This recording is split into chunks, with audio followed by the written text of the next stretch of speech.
Bon, ça se lance à un moment.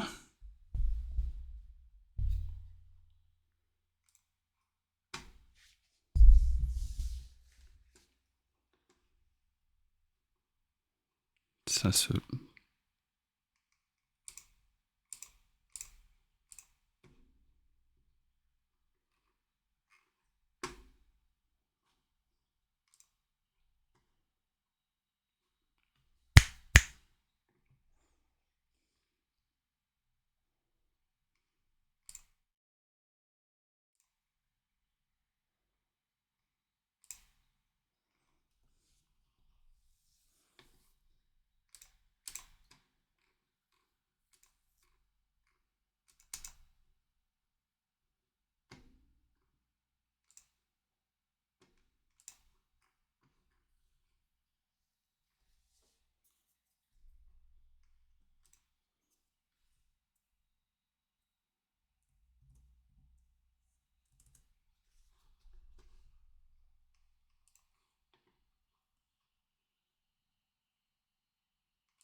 Ah, bah voilà.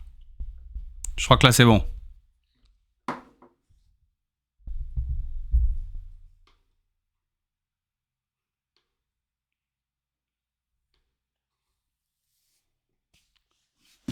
Bon, désolé. Alors là, relancé 6 fois. J'ai relancé 6 fois OBS. Vraiment, j'ai pas compris. Ça marchait pas. Bon, vous m'entendez? Est-ce que tout va là? Est-ce que ça passe? Ceux qui sont là. J'entends en tout cas. Ok. Bon bah si toi tu entends, probablement que d'autres entendent. J'espère en tout cas. Alors, bon, on s'est bien remis de ses émotions. C'était chouette. Vous avez passé un bon moment, une bonne élection. Tout a l'air bon. Merci. Ah là là. Bon, moi, personnellement, je me suis couché tard. J'ai fêté le petit down par rapport à tout ce qui était prévu dans les sondages. J'ai fêté ça, parce que je me suis dit par rapport à ce qu'on pouvait craindre avec l'arrivée de l'extrême droite au pouvoir. Je pense que vous avez vu dans ma dernière vidéo que l'extrême droite c'était pas trop le plan, hein. Pas assez arrosé. Bon, voilà, je vous ai concocté deux trois petits chapitres pour ce soir. On va évidemment faire un petit point sur les législatives. Alors là, c'est l'Argu qui est en live. L'Argu qui est en live. Alors ça ne va pas. C'est pas du tout la bonne. Hop.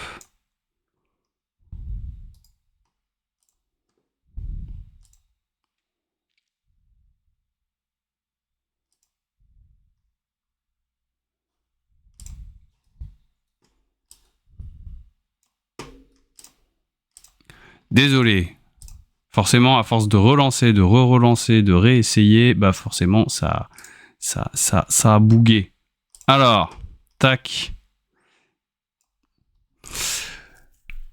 Donc, bon, finalement, donc 182 députés du nouveau Front Populaire, je crois quelque chose comme 160 pour la majorité, et puis 143 pour le RN, et puis on a les 45 LR plus divers centres. Alors forcément, moi, un des premiers trucs que j'ai voulu voir aujourd'hui, donc je suis allé un petit peu diguer dans les chez les députés, les nouvellement élus. c'est est-ce que ça a changé le petit rapport du nombre de scientifiques à l'Assemblée qu'on avait dans la législature précédente? Est-ce que LFI a perdu son statut de groupe le plus scientifique, ou en tout cas ayant le plus de scientifiques en son sein? Et donc je suis allé récupérer les infos et voilà, on va pouvoir jeter un petit coup d'œil. Donc nous avons... Ça, c'est mon portable qui est tombé. Bravo. Belle organisation, Alex. Qu'est-ce qu'on a comme changement? Bon, déjà, le MoDem, ici, a perdu son seul député scientifique, Philippe Berta. Alors, je crois pas qu'il ait été éliminé. Je crois qu'en fait, il s'est tout simplement pas représenté. Donc il y en a plusieurs qui finalement ont décidé de pas se représenter. Je crois que c'est le cas aussi de Fabrice Levigoureux pour Renaissance. On voit que l'hécatombe, elle s'est plutôt située au niveau de Renaissance, 1, 2, 3, et puis pour le MoDem, donc 4 qui sont perdus, donc ça a fait chuter. On a malheureusement notre archéozoologue préféré qui n'a pas été réélu. Je crois que c'était en Meurthe-et-Moselle, je crois. C'est pas noté ici, mais je crois que c'est en Meurthe-et-Moselle. Malheureusement, elle n'a pas passé le premier tour. Et du coup, elle a dû... au premier tour, elle s'est désistée parce qu'il y a eu triangulaire et elle s'est désistée en plus. Si je vous dis pas de bêtises, je vais aller vérifier. Mais je crois qu'en plus, elle s'est désistée pour une triangulaire LR-RN. Alors là, vraiment, je pense que la pauvre, ça a dû lui faire du mal. Ça a dû lui faire beaucoup de mal. Où est-ce que c'était? C'était en Meurthe-et-Moselle, je crois.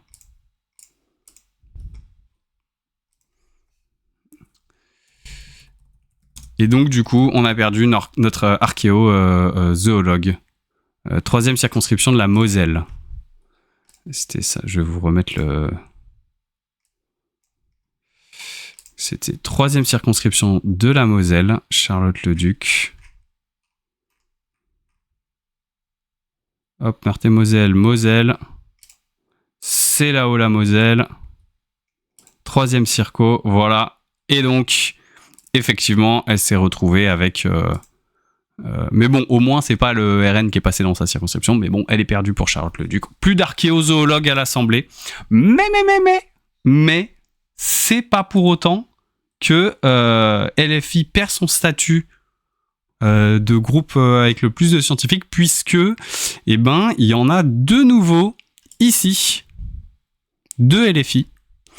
2 scientifiques qui ont rejoint le groupe, qui ont été élus au 2e tour. Alors, on a Pierre-Yves Cadalan, qui est du Finistère. Et... ah oui, il faut que je fasse le switch. Hop. Voilà, on a Pierre-Yves Cadalan, qui est de LFI, qui est du Finistère. Et en plus, on est sur du vrai chercheur.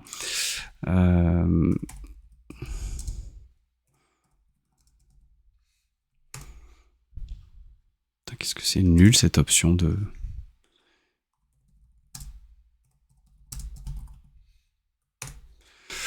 Voilà, donc Pierre-Yves Cadalan, je vais vous refaire le switch.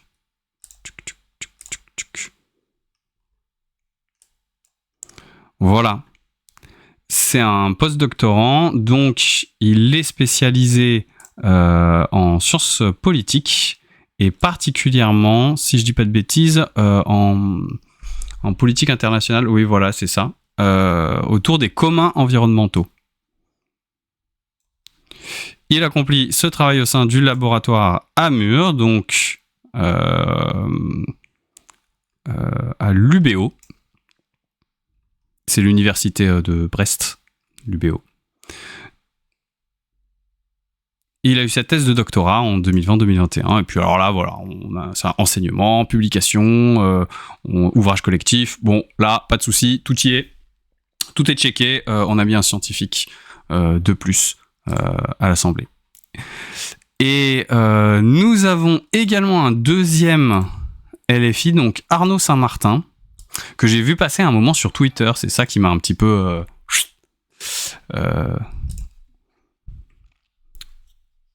Hello, oh, j'ai pas du tout pris un bon choix de couleur pour voir les nouveaux arrivants.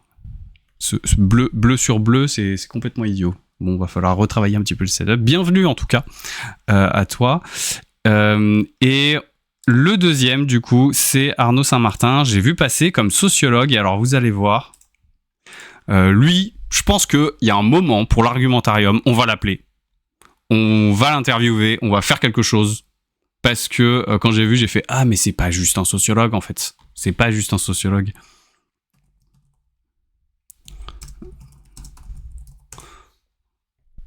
Arnaud Saint-Martin, donc qui est chercheur au CNRS et qui travaille sur l'histoire des sciences et des techniques. Alors, il y en a qui ont l'air pas. Il a produit des choses. Les dossiers de l'écran, controverse, panique morale et usage éducatif des écrans. Walk on the Wild Side, les dérives de Nathalie Heinich. La frugalité, changer le capitalisme en ressuscitant l'esprit. Bon, on sent que ça travaille vraiment, vraiment sur les questions sciences-société. Et sciences politiques en particulier. Et en plus, moi, une histoire de la conquête spatiale, ça m'intéresse. Le livre auquel il a participé, parce que je voulais pas être dit, vous le savez pas, mais en fait, avant de travailler au programme Pirensen, mon job, quand je suis sorti de mon master de journalisme et culture scientifique, c'était que j'étais journaliste scientifique à Ciel et Espace. J'étais journaliste en astronomie. Si vous pouvez retrouver pas mal de mes articles que j'ai écrits à cette époque-là. Et donc, du coup, moi, l'astronomie, ça a toujours été un sujet passionnant. Toujours trouvé ça passionnant. Et donc, du coup, voilà, ça va être fun d'échanger avec lui. Mais vraiment, ça va être pour les questions d'histoire des sciences et des techniques, parce que vraiment, l'intrication des sciences historiquement, dans l'histoire politique et notamment dans l'histoire des techniques, c'est vraiment super intéressant. Moi, j'avais travaillé un petit peu dessus, j'avais fait un petit peu de biblio dessus, et je l'ai intégré à un moment dans un des cours que je donne en master à l'école pratique des hautes études. C'est vraiment, il y a eu une imbrication progressive de la science, du politique autour de l'histoire des techniques, et notamment à partir de l'ère industrielle, à partir de la révolution industrielle, mais même avant. Et pour la petite histoire, c'est même de cette histoire des techniques que vient le logo de la chaîne, puisque le logo de la chaîne, en fait, c'est le Léviathan de Hobbes qui tient une pompe à air, et c'était sur tous les débats liés à est-ce que l'expérience peut démontrer des vérités, et des vérités au point qu'elles en deviennent des vérités politiques. Et il y a eu tout un débat entre Hobbes et Boyle au XVIIe siècle, 17e, 18e, je sais plus, et c'est des historiens des sciences, notamment Chapin, qui a retracé l'histoire de l'expérimentalisme, comment s'est installé l'expérimentalisme en Europe, et comment ça a formé une partie, ça s'est intégré, en tout cas, dans un narratif politique en Europe à partir de l'époque des Lumières, qui s'est transmis à la période industrielle et puis qui a ensuite explosé avec le rationalisme qu'on a eu au début du XXIe siècle, la démocratie, l'importance de la République, de la politique, etc. Il y a vraiment une intrication des sciences, des politiques à travers la technique. Donc, je pense que, en tout cas, si ça vous tente, moi ça me tente pas mal. Je sais pas encore quel sujet de vidéo on va faire avec lui, je sais pas quelle forme ça peut prendre, mais franchement, ça peut être vraiment sympa. Donc voilà, là c'est assez chouette. Et donc du coup, avec ces deux scientifiques, et ben notre LFI là, et ben il préserve son score. Vous voyez le score, il est notre score qui est donc ici. Alors c'est un petit score, hein, on est vraiment sur des choses. J'ai vu des gens qui prenaient parfois sur Twitter ce truc-là vachement au sérieux, mais non, prenez pas ce truc au sérieux. Hein. De toute façon, c'est pas parce qu'il y a beaucoup de scientifiques dans un groupe que ça donne une quelconque valeur d'autorité sur ce que fait ce groupe politique. Hein. C'est juste plus un indicateur. Pour nous, parce que c'est amusant, parce que ça voit la connexion que vont avoir certains groupes avec la science et avec différentes disciplines scientifiques, et puis ça casse un petit peu cette idée, je pense, qu'il y a pas mal dans la société que la gauche radicale, les écolos aussi sont anti-science. Alors on peut ne pas être d'accord avec toutes leurs positions. D'ailleurs, vous êtes parfaitement voilà, il faut parfois ne pas être d'accord avec eux, mais par contre, c'est pas du tout des positions anti-science et c'est important de le mentionner. Et donc du coup, LFI préserve. Voilà, on peut le mettre en gras, on peut le mettre en vert. LFI préserve sa première place. Elliott, qui est toujours assez bien placé, mais c'est principalement parce qu'ils ont un tout petit groupe. Vous voyez qu'en fait, ils ont un scientifique, et les écolos ont un scientifique aussi. Hein. L'écolo des scientifiques écolos, c'est Sandrine Rousseau. Voilà, hein, pour la petite info, elle est là, notre Sandrine Rousseau nationale. Toc. Parce que oui, c'est une chercheuse, en tout cas c'est une ancienne chercheuse, et qui a eu vraiment une carrière académique. Malgré tout ce qu'on peut... interface sciences politiques au cours de l'histoire, ça peut être super intéressant. Bah ouais, en tout cas moi c'est un truc qui m'a vraiment ça a été quelque chose qui a beaucoup changé. Comme j'ai toujours travaillé dans les sciences, mais j'ai toujours eu une veille politique sur pas mal de choses. Moi, pendant très longtemps, je faisais partie du paradigme la science produit par expérimentation des connaissances qui sont des connaissances réelles. Donc, c'est-à-dire qu'on a une réalité qui est définie par la science. Et en fait, c'est notamment en étudiant l'histoire des sciences, mon premier vrai moment où je me suis dit ah mais non, en fait, on fait des expériences qui nous donnent une expression de la réalité. Cette expression de la réalité, elle est amenée à évoluer avec l'évolution de nos instruments, avec l'évolution de nos perceptions, avec l'évolution de tout un tas de choses, mais elle ne correspond pas forcément à la réalité, c'est juste un vecteur d'interprétation de la réalité. Alors, beaucoup bien meilleur que d'autres, hein. qu'on soit bien clair. Qu'on soit bien clair, c'est la science reste aujourd'hui la meilleure machine à produire ce qui se rapproche le plus d'une vérité. Il y a que chez moi que ça coupe par moment. Si ça coupe, je suis vraiment désolé. Vous me le direz effectivement. Voilà. Le moment où personnellement j'ai vraiment eu ce truc de la limitation. Ok, ça coupe pas ici. Enfin, de l'importance de la perception des humains dans la création de connaissances scientifiques, c'est quand j'ai suivi un cours d'histoire des sciences à l'université, c'était il y a fort longtemps, et c'était sur pourquoi est-ce qu'on a cru pendant longtemps que la Terre qu'on était dans un système géocentrique, c'est-à-dire que la Terre était au centre de l'univers et pas le Soleil, que c'était le Soleil qui tournait autour de la Terre. Et il y a une idée qui est très répandue dans la société que c'est parce que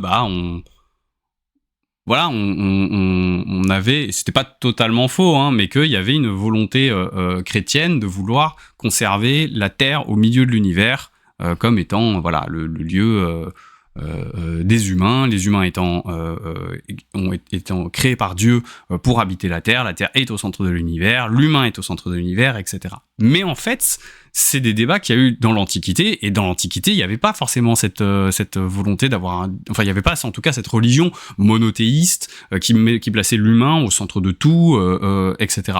Donc comment ça se fait que c'est le modèle géocentrique qui prévalait à l'époque? Alors il y a tout un truc avec la thèse aristotélicienne de c'est parce que il y a les éléments, l'air, le feu, la terre, etc. et que du coup il y a des systèmes de densité qui font que etc. Mais c'était pas ça la vraie justification, parce qu'il y a eu des débats.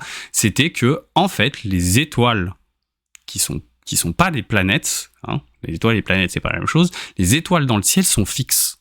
Elles sont fixes de notre point de vue, alors que les planètes elles bougent. Donc les planètes, on peut voir leur rotation, mais toutes les étoiles, elles sont sur un plan fixe qui va entièrement bouger, certes, autour de la Terre, mais où on ne voit pas des mouvements entre elles. C'est ce qu'on appelle le phénomène de la parallaxe. Les étoiles, en fait, elles bougent, évidemment, mais elles sont tellement loin de nous qu'on ne voit pas qu'elles bougent. Et donc, du coup, les Grecs, ils appelaient ça la sphère des fixes. C'était la sphère ultime de l'espace. La dernière sphère de l'espace, de point de vue terrestre, c'était la sphère des fixes. Et la sphère des fixes et l'impossibilité de voir bouger ces étoiles les unes par rapport aux autres, c'est ce qui expliquait, c'était la meilleure preuve que la Terre ne tournait pas autour du Soleil. Parce que si la Terre tournait autour du Soleil, eh ben forcément, qu'on soit d'un côté ou de l'autre du Soleil, on devrait voir bouger les étoiles. C'est la seule possibilité pour que les étoiles soient fixes, c'est que ce soit la Terre qui soit au centre, c'est que ce soit une sphère avec une sphère autour. Et c'est pour ça qu'ils avaient appelé ça la sphère des fixes. Et la raison pour laquelle ils croyaient à ça, c'est parce qu'ils ne voyaient pas de parallaxe. Ils ne voyaient pas le système bouger. Et quand on a eu, en fait, des nouvelles expériences qui nous ont permis d'observer cette parallaxe, et qu'en plus on a changé de regard sur la place que doit avoir l'être humain dans l'univers, c'est la combinaison de ces deux facteurs, donc un système expérimental et un changement de société, un changement de vision du monde, qui a fait arriver un certain nombre de scientifiques qui ensuite ont réussi à convaincre tout un tas de monde, etc., que, en fait, c'était la Terre qui tournait autour du Soleil et pas l'inverse. Donc en fait, à l'époque, c'était vraiment considéré comme une connaissance, et comme une connaissance aussi claire, nette et précise que le théorème de Pythagore, si vous voulez. C'est vraiment l'expérience, l'avancée dans l'expérimentalisme et le changement de perception de la place de l'être humain qui nous a fait changer de paradigme. Et donc du coup, les connaissances, elles suivent aujourd'hui, il n'y a pas de raison particulière pour qu'aujourd'hui, on ne soit pas dans un paradigme. On est dans un paradigme, nous percevons l'univers et nous percevons notre place dans l'univers d'une certaine manière et donc du coup nous l'envisageons d'une certaine manière. Donc voilà, wow, j'ai fait une très très grande... vraiment, j'ai beaucoup digressé. Mais voilà, c'est pour vous dire que je trouve ça passionnant. Désolé. Hein, après... Alors, sur les législatives, on a quand même... Vous vous souvenez dans ma vidéo, j'avais parlé du Parti socialiste et du fait que historiquement ils étaient pourvoyeurs de scientifiques à l'Assemblée et que c'était surtout du fait qu'ils avaient perdu pas mal de leurs cadres passés chez Macron d'une part et la réduction à peau de chagrin de leur groupe que mécaniquement il y a eu une disparition des socialistes. Et effectivement là avec cette élection on a 2 scientifiques qui ont été élus au Parti socialiste. Donc, on a Pierre, je sais pas comment le prononcer, Pribetich. Allez, on part sur Pribetich. Qui est d'ailleurs un ancien député socialiste, mais d'avant l'ère Macron, qui là, il revient. Et qui, lui, a un doctorat en électronique et qui, d'ailleurs, a aussi eu une carrière universitaire. Donc, Pierre...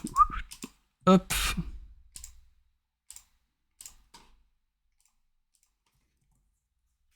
Voilà, Pierre Pribetich. Bon, qui a eu aussi une carrière évidemment politique. Hein. Ça fait un moment qu'il a une carrière politique, mais voilà, il est titulaire d'un doctorat en électronique et il a été, pendant 10 ans, chargé de recherche au CNRS sur la simulation des phénomènes électromagnétiques. Et à partir de 1994, professeur des universités et de micro-ondes à l'université de Bourgogne. Et d'ailleurs, il devient ensuite, voilà, il est vraiment dans son coin. Hein. Pour le coup, lui, c'est ni un parachuté, ni quoi que ce soit. Exactement comme Pierre-Yves Cadalin, ils sont dans les universités des circonscriptions dans lesquelles ils sont élus. Donc, Pierre Pribetich, qui est donc un élu PS, qui fait monter un petit peu la cote des PS. Et puis, on a de la gestion avec Estelle Mercier. Et Estelle Mercier, elle aussi, alors on pourrait dire oui, un doctorat de gestion, voilà, hein. Mais en l'occurrence,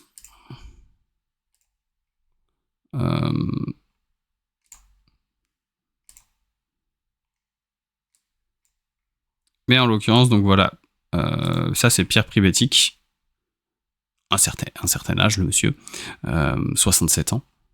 Et puis, donc... C'est Mercier. Comment elle s'appelle déjà ? Estelle.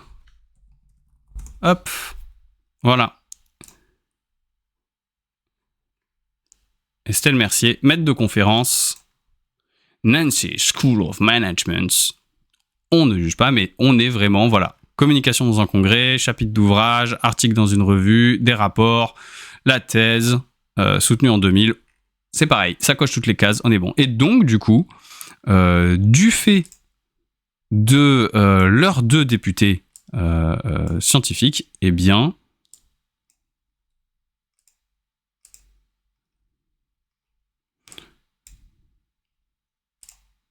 hop, eh ben,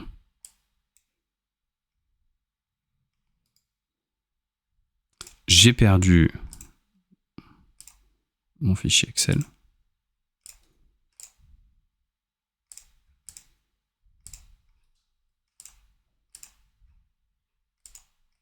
Ah là là, mais c'est pas possible. C'est bon, j'ai retrouvé mon fichier Excel, tout va bien. Et donc du coup, voilà, député de Meurthe-et-Moselle en gestion. Ça nous fait donc 4 points pour les socialistes. Et vous voyez que très vite, en fait, quand on est sur des groupes, là, ils sont 62. J'ai compté des dissidents, des divers, c'est pas hyper au point, on verra au moment où ça avancera, où ce sera un peu plus affiné, si jamais tel scientifique va dans tel ou tel groupe. Mais voilà, avec leurs 2 scientifiques, hop, ça remonte un petit peu, on arrive, voilà, 7,1 pour les écolos, 9,5 pour l'IOT, 6,5 pour les socialistes, 6,9 pour Renaissance. Beaucoup plus faible à droite, on a 2 titulaires de doctorat d'extrême droite qui ont été élus. Donc en droit et en politique, c'est Sylvie Josserand, dans le Gard, je crois, qui est avocate et qui a eu une thèse de recherche en droit. Alors, il y a eu tout un débat là dans les commentaires de la dernière vidéo, justement, à savoir si le droit s'était considéré comme une discipline de recherche ou pas. Moi, je considère que c'est une discipline de recherche. Et j'ai discuté là un moment dans les commentaires YouTube, il y avait un étudiant en droit qui me disait moi je trouve que ça ressemble quand même vachement à de la recherche académique, donc du coup ça valide, on est bon. Je sais pas si vous avez fait des études de droit, s'il y a des gens qui ont fait des études de droit ici qui peuvent nous dire si c'est de la recherche, enfin voilà, si la manière dont on fait de la recherche en droit c'est la même chose que dans les autres carrières académiques, j'en sais rien, mais voilà, c'est intéressant. Alors, un point intéressant aussi, c'est que Davy Hendrick, donc si vous avez suivi un petit peu, Davy Hendrick, je l'ai laissé dans la catégorie LFI. Mais normalement, si vous avez suivi un tout petit peu l'actualité, vous savez qu'il a fait partie des 5, ce qu'on appelle les purgés de LFI. Donc, cette purge, on fait quoi? On en parle? On en parle de cette purge. Aujourd'hui, on ne sait pas si demain, apparemment, les purgés et les personnes qui ont évité la purge, mais qui ont bien senti que c'était contre eux, hein, donc Clémentine Autain, François Ruffin ou d'autres, ne siégeront pas avec la France Insoumise dans la prochaine législature. Alors, est-ce qu'ils vont former un groupe indépendant? Et dans ce cas-là, bon bah, Hendrick Davy, notre scientifique écologue, ira dans ce groupe-là. Est-ce que ils vont se rabibocher finalement avec LFI? Bon, difficile d'évaluer. Je suis pas sûr que LFI ce soit. C'est quand même le genre à tenir rancune, hein, quand même un petit peu, hein. Non, moi je pense qu'ils sont quand même genre à tenir rancune. Je suis pas sûr qu'ils les réaccueilleront bras ouverts, et je suis pas sûr que de toute façon ils aient forcément envie de revenir vu la manière dont ils ont été traités. Alors pourquoi est-ce qu'il y a eu une purge? Si vous avez écouté un peu Manuel Bompard, faudrait que je retrouve, je sais plus où est-ce que c'était. Manuel Bompard a expliqué.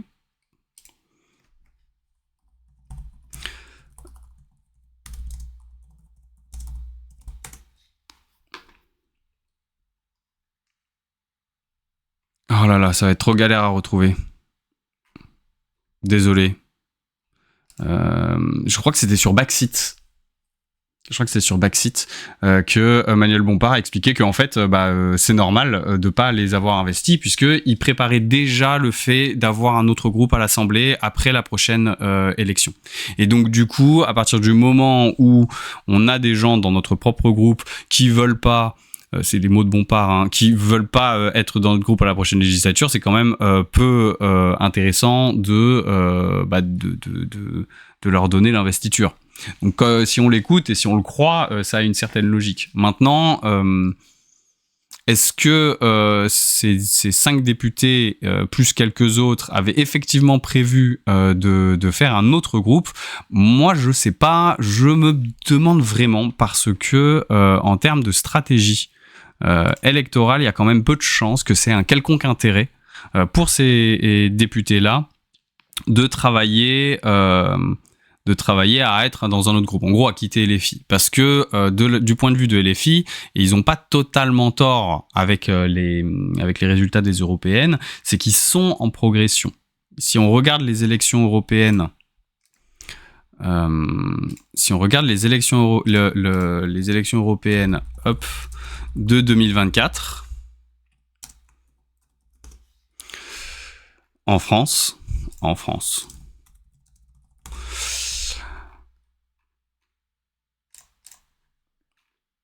Dans les résultats,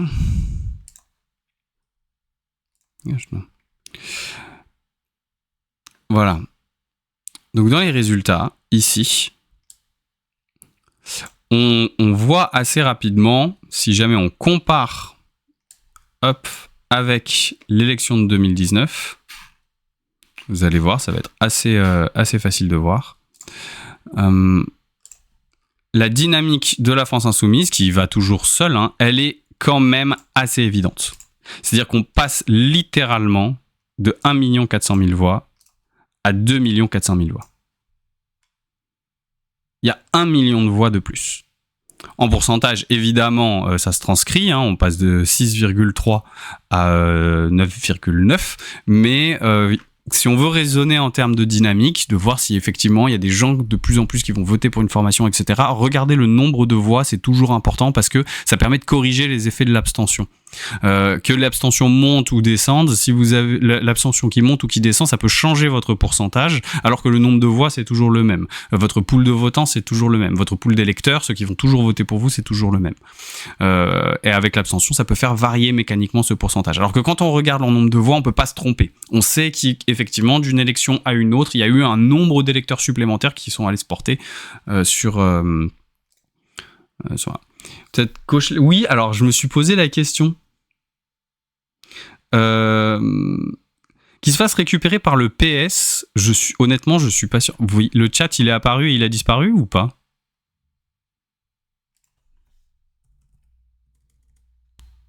Le chat.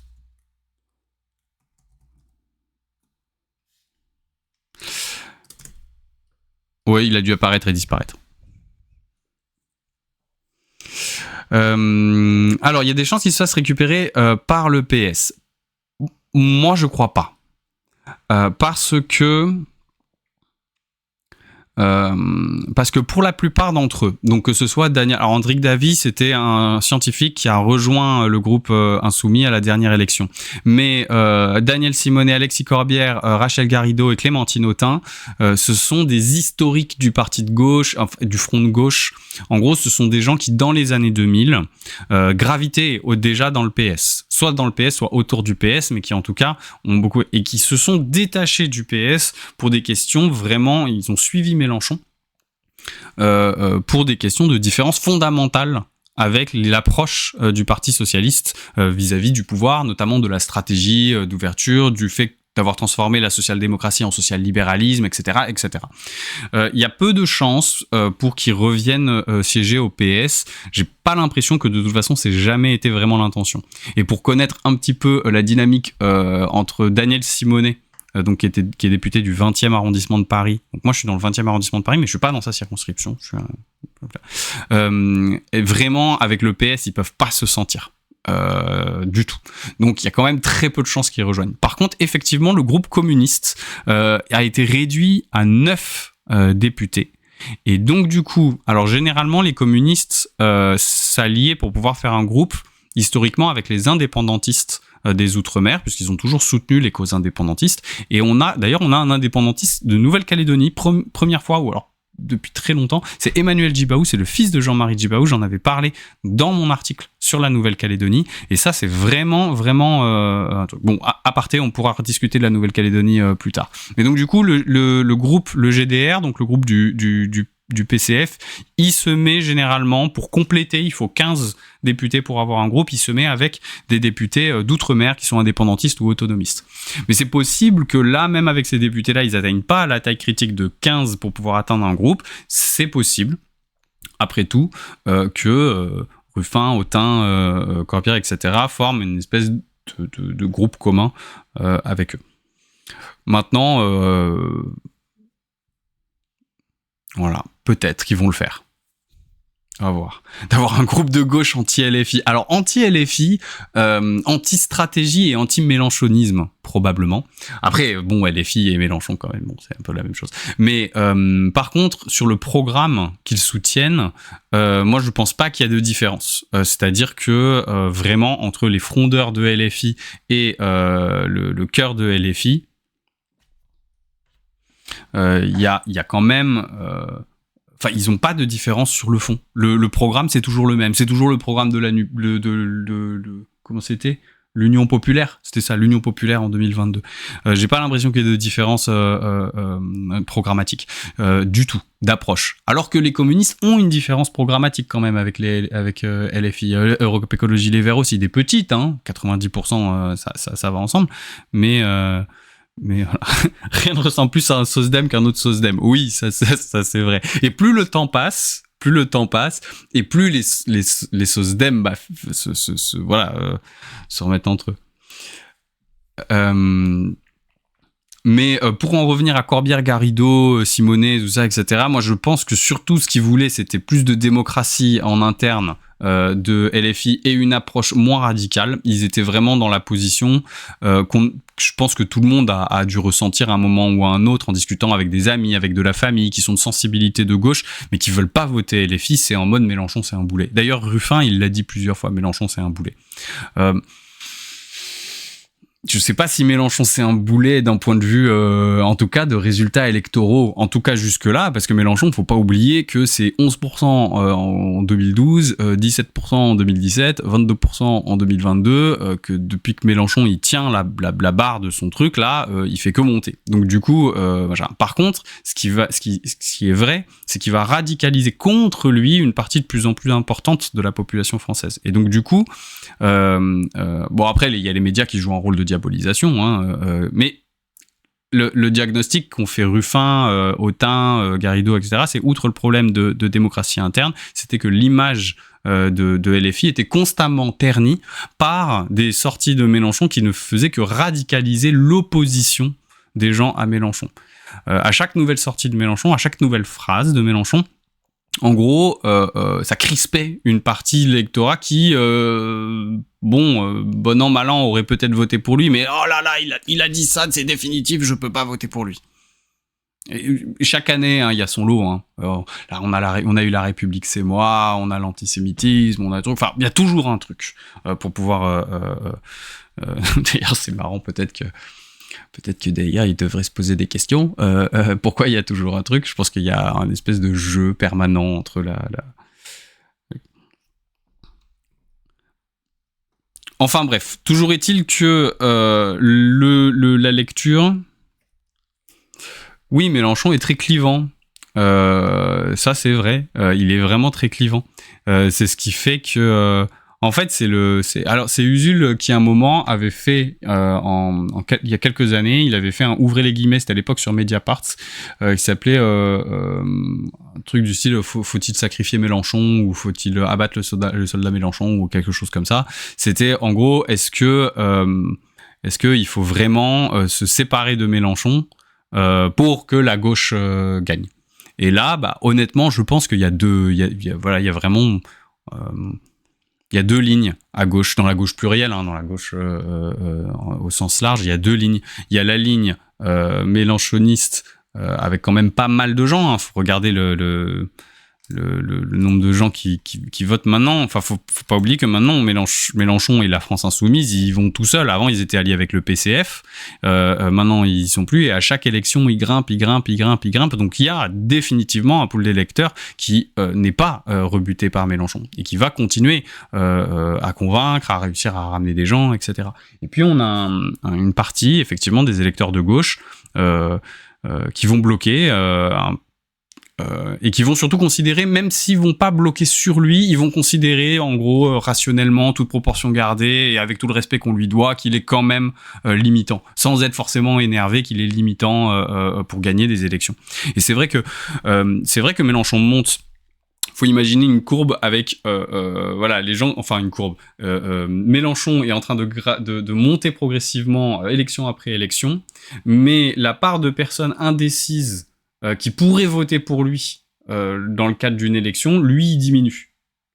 Et donc, du coup, structurellement, on peut se retrouver avec, entre guillemets, 40% de la population qui va voter pour Mélenchon, et le 41e%, jamais, il le fera plutôt crever, quoi. Vous voyez vraiment le truc en mode... Et donc, il va amener structurellement à la défaite de son camp, parce qu'il ne pourra plus convaincre le 51e qui permettra d'avoir la majorité.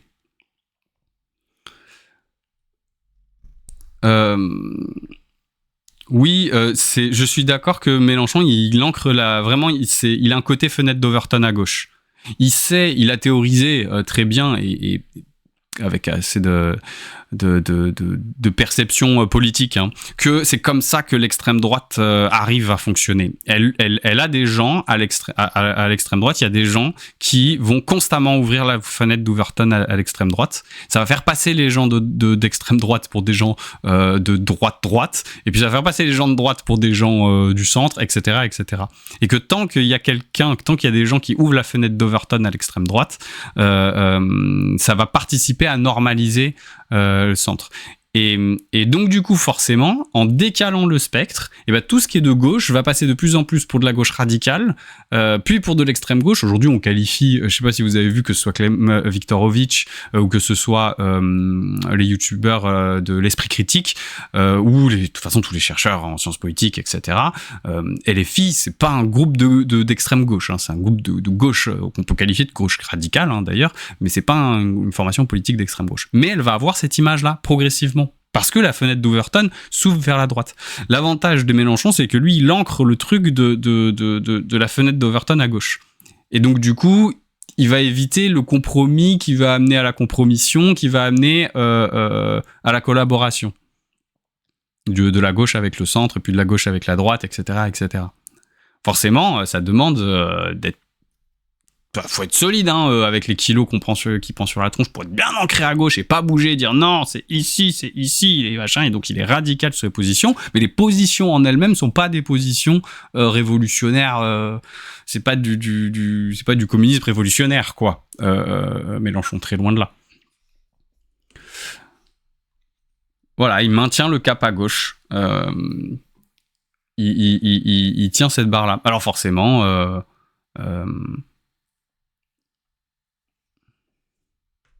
Oui, en fait, c'est ça. En fait, c'est qu'il a une démarche extrêmement radicale et énervée pour des positions qui sont de gauche pas si radicales que ça. C'est-à-dire que c'est pas non plus... bon, alors on peut être contre l'augmentation du SMIC, la retraite à 60 ans, la 6e semaine de congé payé ou des trucs comme ça, mais on n'est vraiment pas dans le communisme révolutionnaire, quoi. On est vraiment sur de la social-démocratie très basique. Mais il va la revendiquer de manière extrêmement radicale. Et ils vont le dire, comme disait le gars de l'esprit critique, en gros, il dit des trucs de gauche, seulement il les dit très fort, quoi. C'est pareil sur la question israélo-palestinienne. Je pense qu'on n'a pas la mémoire d'à quel point c'est les positions au XXe siècle sur la question israélo-palestinienne. Elles étaient beaucoup plus clivées et tranchées qu'aujourd'hui, et à gauche, comme il y a eu tout le mouvement de la décolonisation dans plein de pays, il y avait l'apartheid en Afrique du Sud, il y avait des trucs, vraiment, la gauche avait pas trop... Enfin, Chirac avait des positions quasi pro-palestiniennes, quoi. Il y a eu un décalage de la fenêtre d'Overton sur la question israélo-palestinienne progressive pendant, en gros, des années 2000 aux années 2020, qui s'est droitisé. Alors, droitisé, c'est devenu normal d'avoir une vision de droite sur le conflit israélo-palestinien. Mais en soi, prendre la défense des Palestiniens au XXe siècle, c'était quelque chose de très, très, très banal sur la scène internationale quand on était de gauche. Et pas forcément de gauche radicale ou d'extrême gauche. Hein. C'était quelque chose d'assez relativement banal. C'est la stratégie de conflictualité. Normalement, il fait des campagnes longues pour adoucir son image. Oui, c'est vrai. Moi, j'ai vraiment eu rétrospectivement ça. Le FN et Reconquête, ils font le contraire. Des positions très extrêmes, mais avec une manière très doucereuse de l'amener. Oui. Alors après, ils sont aussi plus en terrain conquis dans les médias. C'est plus facile. En fonction des journalistes, d'ailleurs, il va y avoir plus de facilité à apparaître comme quelqu'un de calme, de raisonnable, de détendu, de présidentiable, etc. Si vous avez une personne en face de vous qui vous est hostile et qui dans chaque question va vous poser des questions hostiles, tout le monde s'énerve. Moi, je l'ai vu au centre. J'ai vu le monde du gouvernement s'énerver quand on leur posait des questions un peu trop et l'extrême droite, on les voit s'énerver hein, quand les questions de journalistes deviennent un peu trop embêtantes, ils s'énervent. Hein. Et d'ailleurs, ils s'énervent très violemment, quoi. Mais il y a une stratégie. Alors la stratégie de la conflictualité, c'est pas forcément une stratégie de la conflictualité. Peut-être pas. On parle plus de science, on s'en fout. C'est plus une stratégie de conflictualité. C'est pas une stratégie de conflictualité forcément. On va gueuler, on va hurler dans la bagarre, etc. C'est de dire en fait, comme le système politique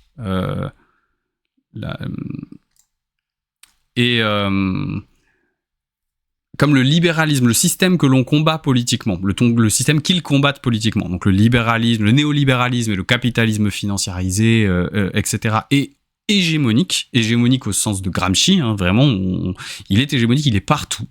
Alors on doit le combattre partout. C'est ça, de tout conflictualiser. C'est de dire que le simple fait de faire un acte d'achat, que ce soit sur l'écologie, que ce soit sur l'eau, que ce soit sur l'infrastructure ferroviaire, que ce soit sur la grande distribution, les pactes budgétaires européens, tout, partout. Il faut constamment marquer le terrain en disant le capitalisme, le néolibéralisme que nous combattons est hégémonique. Il faut le combattre à chacun des endroits où il avance. À chacun des endroits où il s'exprime, il faut pas le laisser passer. Si jamais on le laisse passer à un endroit, il va passer par un autre, etc., etc. Et donc du coup, c'est vraiment le fait de tout conflictualiser comme ça sur les questions logiques. Donc voilà. Maintenant, on va pas on va pas. Si on regarde là les résultats aux européennes. Ça a quand même pas trop mal marché. Ah oui, et donc le truc que je voulais montrer, c'est que si jamais on fait la somme, donc là on est en 2024, hop, là on est en 2019, si vous faites la somme d'Europe Écologie Les Verts, 3 millions, plus le Parti Socialiste, donc on est à 4 millions 4, plus la liste citoyenne Benoît Hamon, donc 4 millions 4, on est à 5 millions 1. Si je calcule bien de tête, on est à 5 millions 1. Et bien ici, on est à 3 millions 4. Plus Europe Écologie Les Verts, on est à 4 millions 7, 4 millions 8. Il n'y a pas eu d'autres trucs. Bon, il y a le Parti Radical de Gauche, mais alors là, 60 000, c'est la taille du trait. Et donc, oui, techniquement, le Parti Socialiste et les places publiques ont réussi à passer devant la France Insoumise et monter à 13,80, mais c'est parce qu'ils ont piqué les voix d'Europe Écologie Les Verts et ils ont récupéré Benoît Hamon, en tout cas une partie, quoi. Même avec des vases communicants, parce que je sais qu'il y a des gens de génération qui sont plus sensibles, plus France Insoumise que Parti Socialiste. en tout cas qui s'ils doivent faire un choix électoral, ils voteront pour un LFI plutôt que pour un parti socialiste. Mais même en répartissant un petit peu comme ça, on peut pas nier qu'il y a une dynamique qui est réelle. Là, on est sur du 2,4 millions, donc on est à plus 1 million. Et ici, on est à 1,4 million, on est à 3 millions. Plus là voilà, on est à 5 millions 4 et qu'on n'est plus qu'à 4 millions 7, donc ils ont perdu 700 000 voix. Les Insoumis en ont gagné 1 million et les SOSDEM écolos en ont perdu.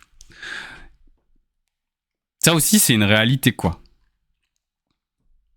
Mais ça enlève rien au diagnostic qui est que de toute façon, les Insoumis pourraient monter, qui se heurteraient en gros à un plafond de verre. Qui serait heurté à un plafond de verre de la même manière que le RN s'est heurté, et le FN avant lui s'est heurté à un plafond de verre.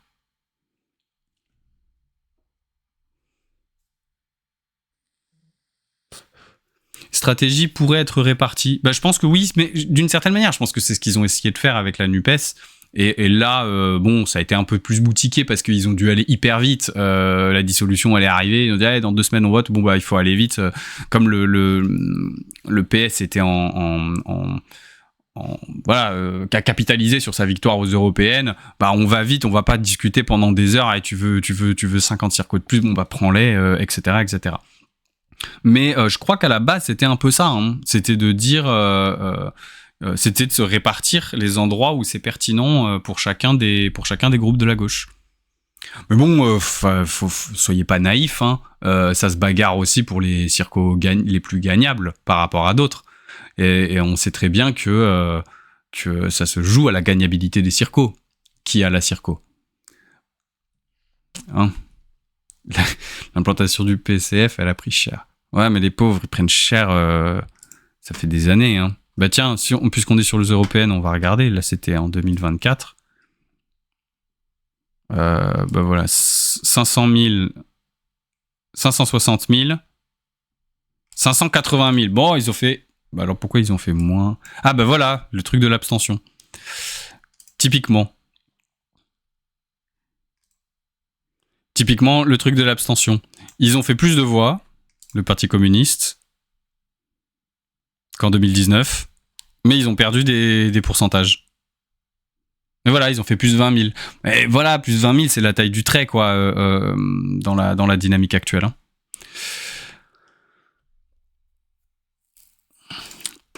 Donc voilà, mais c'est sûr que nous... Et puis si on reprend notre petit... notre petit graphique, là, des scientifiques... le GDR... 9. 9 et pas de scientifique du tout. Après, ils ont pas envoyé des... non, il y a un cheminot, mais je crois que c'est LFI. Un ouvrier, un syndicaliste. Le PCF est très lent à mourir. Oui, mais je sais pas si on doit souhaiter sa mort absolument. Le problème, en fait, c'est que est-ce qu'ils sont encore vraiment communistes ? C'était, je crois que c'était Bolchegeek à un moment qui avait fait cette blague-là. Il y avait Zizimilt aussi qui avait expliqué que il y avait plus grand-chose de communiste au Parti communiste quand même. Donc c'est vrai qu'à mon avis, ils cherchent toujours ils sont très lents à mourir, c'est vrai, mais je pense qu'il y a l'espace qu'ils occupent est relativement réduit en même temps dans l'électorat, quoi.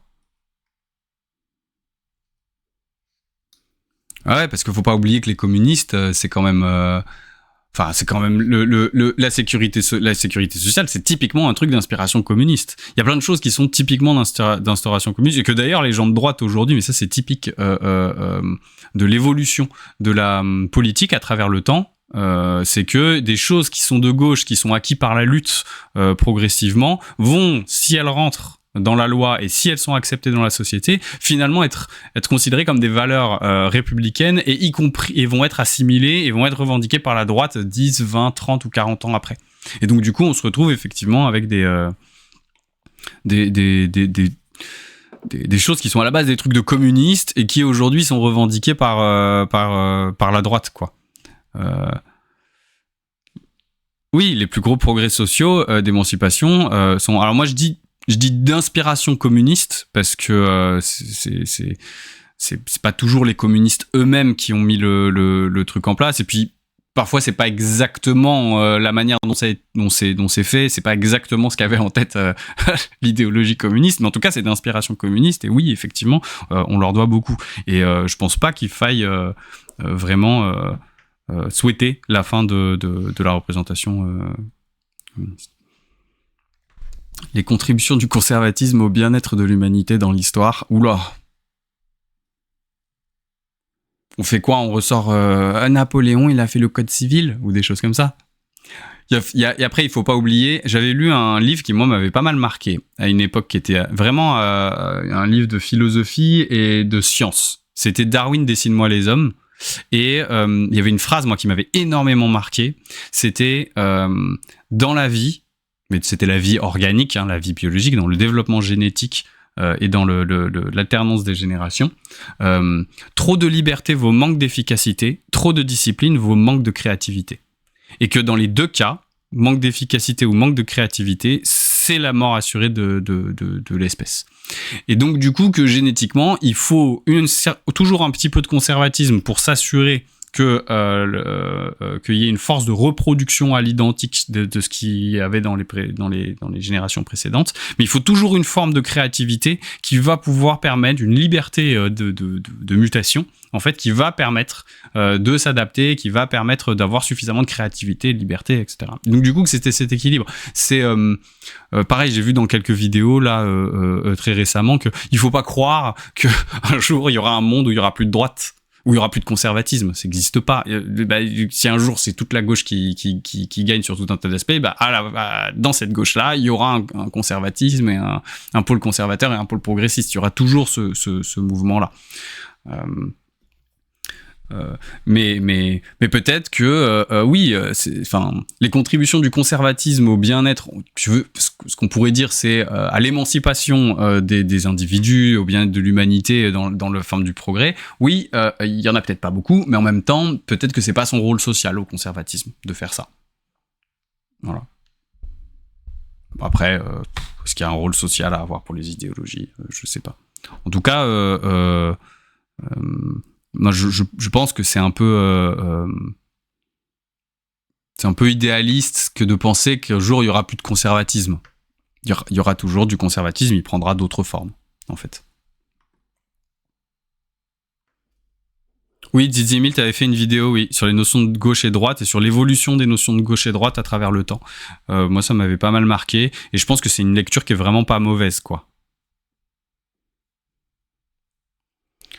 Était moins perméable aux théories eugénistes que l'Église protestante. En fait, alors, moi, je peux vous en parler un petit peu parce qu'en plus, il se trouve que moi, je suis d'éducation protestante.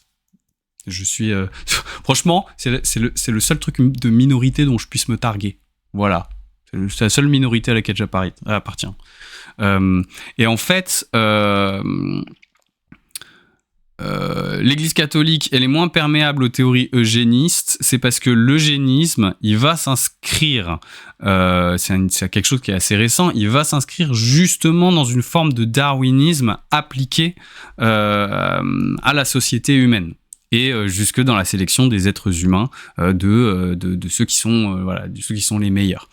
Et c'est le darwinisme s'intègre assez bien dans tout un tas de théories libérales qui sont développées au XVIIIe et au XIXe siècle, portées par les protestants, par les anglicans, qui vont immigrer aux États-Unis, et la notion du self-made man, du mérite, de l'homme qui s'accomplit par son travail, et qui va pas forcément rechercher une structure hiérarchique pour pouvoir le faire exister, mais qui va exister par lui-même, ce sont des valeurs de la culture protestante. Parce que ce sont des valeurs d'émancipation de l'individu par rapport à une hiérarchie. Et donc, du coup, il y a un lien. J'avais vu à un moment que les penseurs libéraux économiques, ils avaient très clairement fait le parallèle entre la sélection naturelle et la sélection sociale par le biais de l'économie. Et il y a une vidéo, je crois que c'est Tao Kan qui a fait une vidéo sur la Suède. Comment est-ce que la Suède en était arrivée à pratiquer l'eugénisme? Et il avait assez finement, il était allé chercher assez loin les raisons. Et en fait, les raisons, c'était justement cette adhésion aux thèses de la sélection des meilleurs, en fait. Et que quand on la pousse à l'extrême, cette thèse de la sélection des meilleurs, bah elle peut aboutir, pas toujours, hein, heureusement, Dieu merci, mais elle peut aboutir dans ses formes les plus extrêmes à de l'eugénisme. Donc du coup, oui, je pense qu'il y a un lien, effectivement.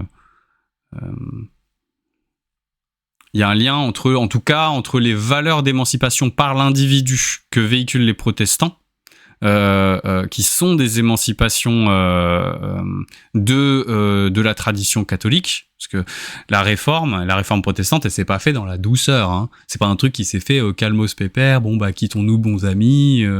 Non, ça s'est fait dans la barbarie et dans le sanglant, et donc forcément, voilà, ça a structuré tout un tas de pensées protestantes dans l'émancipation de l'individu par rapport à une structure, par rapport à une superstructure qui était en l'occurrence l'Église catholique. L'Église catholique, elle est moins perméable au changement parce que justement, elle est extrêmement conservatrice et que du coup, tout ce qui va trop s'inscrire dans un contrôle de la vie à la place de Dieu est de base considéré comme une hérésie. De base. Genre aller stériliser des populations, des pauvres, des machins, etc.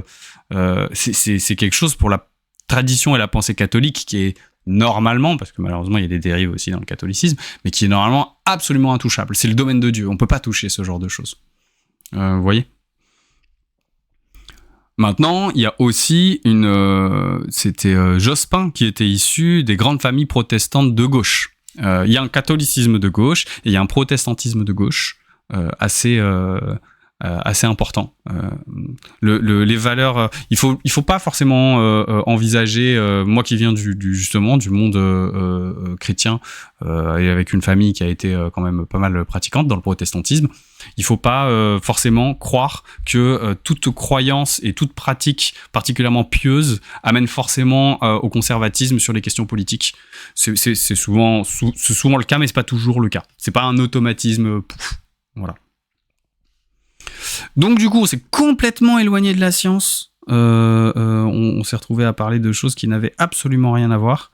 Moi, j'avais prévu de vous parler d'un autre truc, un peu un contre-argu sur quelque chose que j'ai vu passer et qui me semble important. En politique, moi, je vais toujours aller chercher un peu les chiffres et je vais me bagarrer sur des choses. C'est vous l'avez forcément entendu à un moment ou à un autre par des conservateurs, on va dire des éditorialistes un peu conservateurs qui vont véhiculer une certaine image de la gauche et de l'extrême droite et des dynamiques de gauche et d'extrême droite. C'est que la gauche radicale, les communistes et puis aujourd'hui les mélenchonistes dont ils sont l'héritier ne touchent plus les ouvriers. Que leur cœur de cible, qui sont les ouvriers, se sont détournés d'eux et qui sont allés à l'extrême droite. Et moi, ça m'a toujours paru... Il y a toujours des exemples individuels qui vont être mis en avant dans ces médias, dans ces manières ou dans tout un tas, dans les réseaux sociaux, etc. Il va toujours avoir l'exemple de l'ouvrier qui était communiste dans les années 90-2000 et puis qui maintenant vote extrême droite. Mais... Tiens, petite question connecte, les ministres de la Recherche eux-mêmes chercheurs, bonne chose. Bonne question.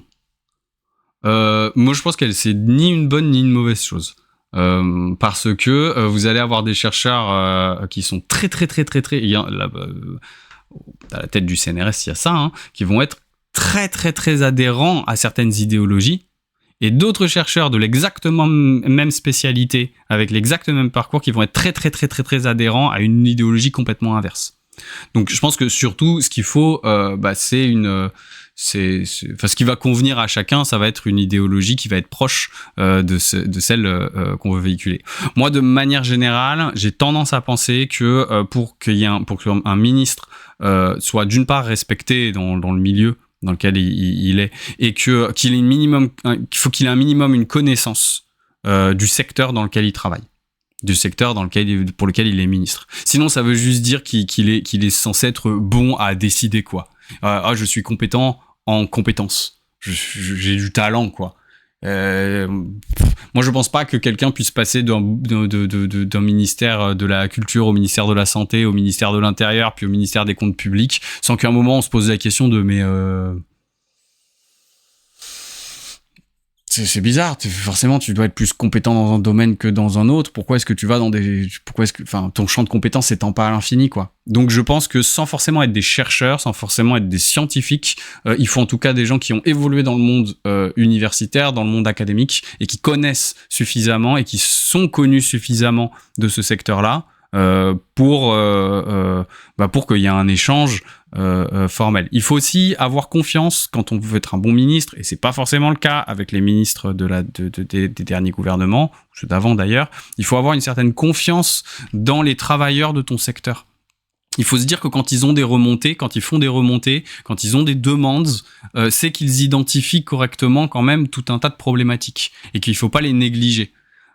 Et ça, si tu connais pas ton secteur, si tu connais pas le secteur dans lequel t'es ministre, bah forcément tu vas commencer par partir avec de la défiance. On part pas automatiquement avec de la confiance envers les gens. On n'arrive pas dans un endroit qu'on ne connaît pas, avec des gens qu'on ne connaît pas, qui travaillent dans des systèmes qu'on ne connaît pas et qui font un boulot qu'on ne connaît pas, avec tout de suite beaucoup de confiance en mode oui. Non, on arrive avec de la défiance. On se dit qu'on va peut-être se faire utiliser, qu'il faut quand même qu'on soit prudent, etc., etc. On arrive avec ça. Alors que quand on connaît et qu'on est connu du milieu et qu'on a qu'on est d'accord avec le fait que quand ils font des remontées, elles sont pertinentes, il faut les prendre en compte. Oui, je pense que ça se passe mieux en tant que ministre. Je pense que ça se passe mieux.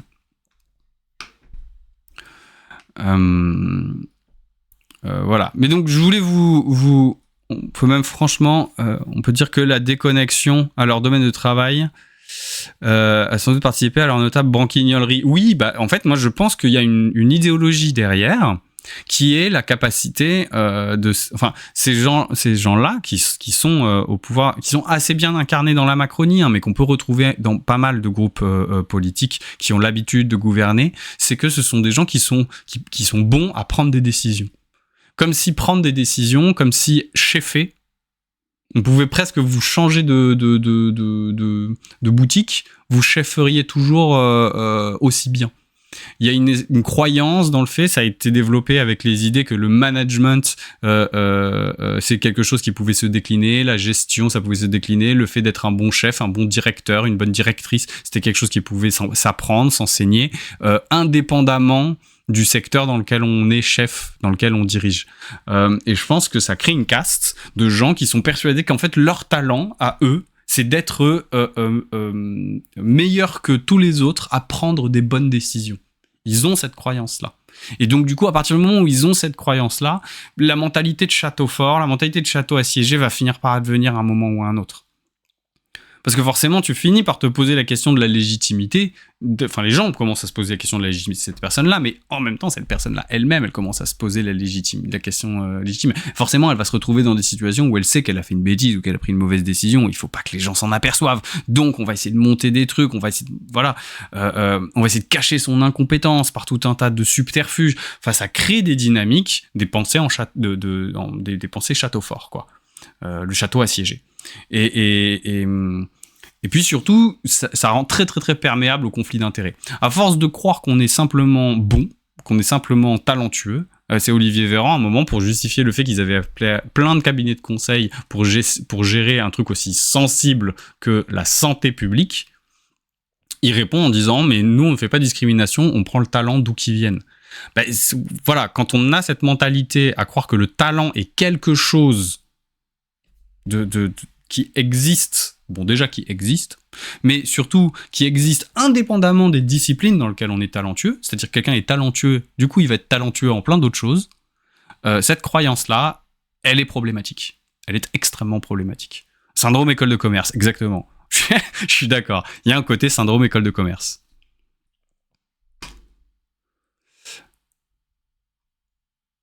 Est-ce que c'est pas que ce sont des politiques, mais plutôt des gestionnaires? Bah oui, bah c'est un peu, ça rejoint un peu ce qu'on dit, ouais. Effectivement. Donc du coup, je voulais vous parler de cette croyance, parce que moi, dorénavant, je vais appeler ça une croyance,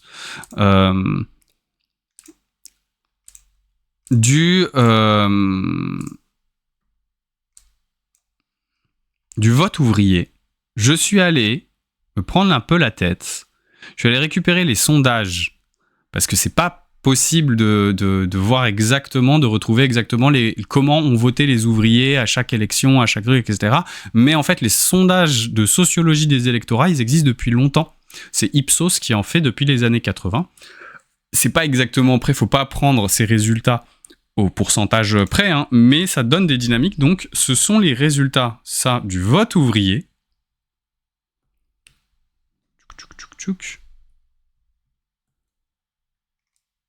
C'est les résultats du vote ouvrier aux élections de présidentielles, parce que c'est plus facile, c'est là où il y a le moins d'abstention, c'est là où les données du premier tour sont les plus claires. Les législatives, c'est pas forcément un bon moyen d'exprimer des tendances sur plusieurs décennies. Mais voilà les votes des ouvriers de 88 à 2022. Et donc du coup j'ai fait une catégorie, puisqu'ils ont décidé de faire une catégorie communiste dont LFI serait le truc. Ok, bah pas de souci, je fais une catégorie extrême gauche, puisque visiblement c'est de là que les ouvriers partent pour aller voter à l'extrême droite. Voyons, mettons à l'épreuve quand même cette théorie. Et maintenant il faut corriger enfin ça c'est les résultats bruts, et ça c'est l'abstention, parce que comme je vous le dis, il faut toujours corriger de l'abstention. Sinon, on ne peut pas forcément voir les dynamiques abstentionnistes. Donc la dynamique abstentionniste, on la voit très bien, hein, elle grandit au fur et à mesure chez les ouvriers, ça c'est une réalité. Quand on dit que l'abstention c'est le premier parti des ouvriers, bah, il faut voir, là c'est non corrigé de l'abstention, donc là il faut corriger de l'abstention. C'est pas forcément faux, hein. À part en 2007, c'est une particularité, c'est vraiment toujours l'abstention. Ça c'est le vote FNRN, bah, l'abstention est quasiment toujours au-dessus, hein. Donc effectivement, c'est plutôt l'abstentionnisme, hein, le premier parti des ouvriers. Mais donc du coup, qu'est-ce qu'on voit avec l'évolution du vote ouvrier des années 80 aux années 2000 ? Bah, d'abord, si on remet en bloc de gauche, parce qu'on s'aperçoit qu'en fait, entre 2002 et 2007, effectivement, les communistes s'effondrent, mais alors s'effondrent totalement, c'est la fameuse fin de la période Robert Hue. Je sais pas si vous vous souvenez, c'est l'effondrement. Mais en 2002, je sais pas quel âge vous avez, mais en 2002, il y avait Besancenot et Laguillet au premier tour, et ils ont fait des gros scores. C'était exceptionnel. Donc on sent bien que, je dis pas que l'extrême gauche, les communistes et LFI c'est pareil, je dis que l'électorat peut passer de l'un à l'autre si jamais l'offre électorale ne lui convient plus à un endroit. Ouais, Besancenot, cœur sur toi. Lui, il a vraiment le banger, quoi. À chaque fois qu'il arrive sur une émission télé, tu te dis, oh, il va y aller trop fort, quoi. Et donc, du coup, on a une vraie chute en 2007 parce que l'abstention baisse, particulièrement en 2007, hein, c'est post-2002 et le choc du 21 avril 2002, donc il y a une très très grosse mobilisation. Et ensuite, bah, on voit qu'effectivement, le vote de l'extrême gauche va réduire, et c'est le vote LFI qui va reprendre la main. Mais si on raisonne par bloc, eh ben on s'aperçoit que non, hein. Le vote ouvrier, les ouvriers ne délaissent pas particulièrement les communistes ou les mélenchonistes ou l'extrême gauche. Ou alors, va falloir faire un système de vases communicants hyper complexe pour expliquer le système. Là, on a une baisse structurelle en 2012 parce que l'abstention, la mobilisation, on va le voir, a été très très forte sur les autres partis, exceptionnellement à ce moment-là. Mais sinon, non seulement on est sur, voilà, entre 16, 14, 12, 16, et puis on finit sur 20, 19. Donc on est sur une dynamique là, 2017-2022, bah, qui est encore plus haute que les années 80. Mais on n'a pas le secteur ouvrier ne vide pas son vote de n'enlève pas son vote des LFI ou des communistes ou du bloc de l'extrême gauche ou d'extrême gauche plus radicale. Donc du coup, par contre, c'est vrai, et alors là, on peut absolument pas le nier, qu'il y a une montée du vote ouvrier de l'extrême droite. Certes, l'abstention reste vraiment le parti dans lequel le vote, le non-vote, dans lequel se réfugient le plus volontiers les ouvriers. Mais nier qu'il y a une dynamique du vote extrême droite ouvrier, c'est nier une vraie réalité. Donc, la vraie question, c'est si ça vient pas de cette gauche communiste dont on dit qu'elle a abandonné les ouvriers, que du coup les ouvriers sont tournés vers le RN, non, là ici ça reste ça augmente même sur la fin. Et regardez la plus grosse poussée des ouvriers du RN, il y a toujours eu des ouvriers qui ont voté extrême droite. En 88, il y avait déjà 17% des ouvriers qui votaient extrême droite. Et donc du coup, la grosse poussée donc de 17 à 20 là, 17, 20, 24, 20 et de 20 à 31, et cette poussée de l'extrême droite dans le milieu ouvrier, ils l'ont pas du tout pris à l'extrême gauche ou aux communistes, puisqu'il y a aussi une poussée ouvrière du vote ouvrier chez la gauche et les communistes. Donc c'est pas là qu'ils les ont pris, c'est où? Regardez ces gros trucs rouges là. C'est dans le bloc central, en fait. C'est pas il y a un mythe qui est il y a un mythe vraiment du vote ouvrier qui passerait. Les ouvriers fuiraient donc le centre. Quoi? Moi, c'est incroyable. Mais j'irais même plus loin que ça. En fait, ce qui s'est passé, à mon sens, alors moi je vous donne mon interprétation. Moi il y a quelque chose qui m'a frappé. C'est que, donc là on fonctionne par bloc. Mais si on revient, voilà, extrême gauche, comme LFI, PS écolo, Modem, etc. Donc on redivise un petit peu. Le vote du Front National, s'il était nourri par le vote de gauche, parce que c'est ça la théorie, c'est qu'il est nourri par le vote de gauche, par des déçus de la gauche qui du coup se tournent vers l'extrême droite. Si c'est ça la théorie, alors du coup va falloir m'expliquer pourquoi ici, entre 88 et 95, ça bouge pas dans la gauche radicale. Contrairement à ce qu'on pense, en 95, les communistes, ils sont toujours à leur niveau de 88. Et l'extrême gauche aussi. La chute, elle est là. Moins 12 points chez les ouvriers, entre 88, chez les ouvriers pour le PS, entre 88 et 95. Mais pourtant, ça bouge pas ici. Ça bouge pas chez le RN. Donc c'est quand même assez formidable comme théorie. Le RN, le FN, les gens les ouvriers se sont tournés vers Le Pen en étant déçus de la gauche, mais au moment où ça s'effondre à gauche, il n'y a rien qui bouge chez Le Pen. Là, il va vraiment falloir m'expliquer comment a fonctionné le vase communicant, là. C'est magique, quoi, en fait. Et donc, du coup, d'où viennent? Ça se décale? Oui, c'est mon interprétation. Ça se décale doucement vers la droite. En fait, ce qui se passe, c'est que, effectivement, les ouvriers sont déçus du centre-gauche. Bon, je me demande bien pourquoi les ouvriers ont été tant déçus par le Parti Socialiste. Vraiment, c'est un mystère complet que nous éluciderons à un autre moment. Mais, en tout cas, ils sont déçus. Il est clair qu'entre 88 et 2002, on passe de 34% du vote ouvrier pour le Parti Socialiste et les Verts, parce que je crois qu'il y a déjà les Verts en 88 et en 95 aussi, même s'ils font des tout petits scores, à 18 en 2002. Donc bon, en tout cas dans la première phase de désamour. Il y a une deuxième phase de désamour, mais la première phase de désamour, ça passe de 34 à 18. On peut pas. Effectivement, ils se détournent du vote socialiste. Mais en fait, dans un premier temps, les 12 points, si on regarde où est-ce qu'ils peuvent se répartir, en l'occurrence. Alors ici, on a un truc qui est autre extrême droite. Alors autre extrême droite, en fait, si on reprend le vote de 95, c'est De Villiers qui était déjà là. Alors moi, je veux bien qu'on passe du Parti Socialiste à De Villiers. Je veux bien qu'un ouvrier passe psychologiquement de 88 à 95 du Parti Socialiste à De Villiers. Mais alors là, il va falloir m'expliquer comment c'est possible. Je vais falloir m'expliquer le switch. Moi, je suis désolé, mais je pense que c'est quand même beaucoup plus probable que, en fait, les socialistes, le détournement se fasse progressivement. Les socialistes, les déçus du socialisme vont vers la droite, et la droite vient nourrir une extrême droite. Et en l'occurrence, là, De Villiers. De Villiers, c'est un vote catholique, ultra conservateur, avec la grandeur de la France et machin, etc., et qui est tellement capitaliste, De Villiers, qu'on se demande quand même comment c'est possible, même pour un déçu de la gauche plurielle, de passer dans le camp de Villiers, quoi. Alors c'est possible, évidemment, il y a forcément quelques ouvriers qui ont fait ce grand écart, mais si on fonctionne en grande masse, moi je pense plutôt que on a un glissement progressif de la droite.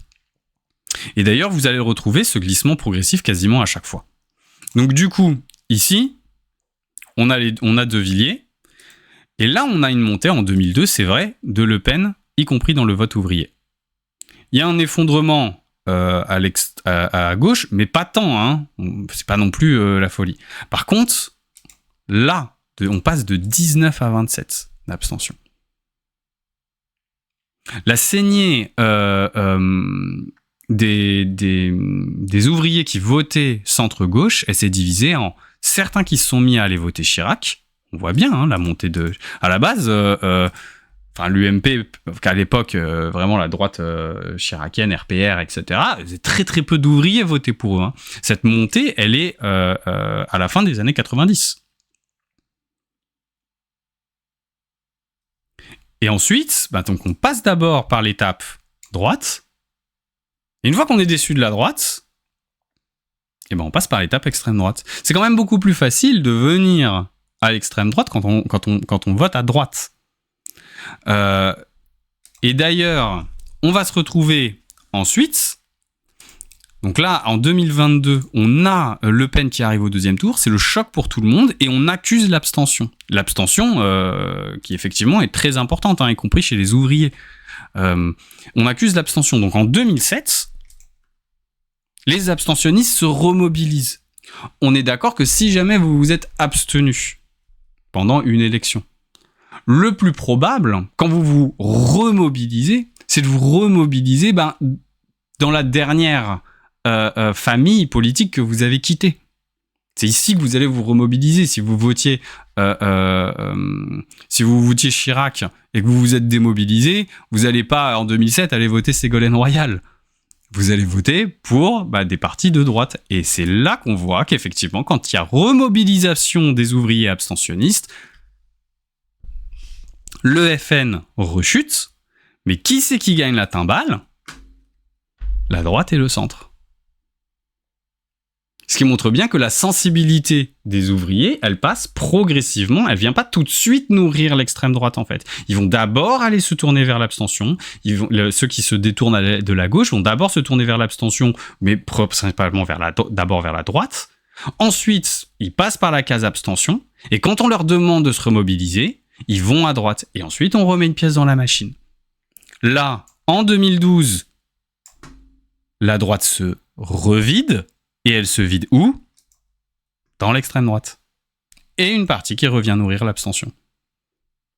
Enfin, on va avoir la scission. Et pour dire à quel point, depuis 2007, ici, à la limite, on peut dire qu'il y a peut-être quelques personnes qui, en passant par la case droite, sont ensuite allées nourrir l'extrême droite.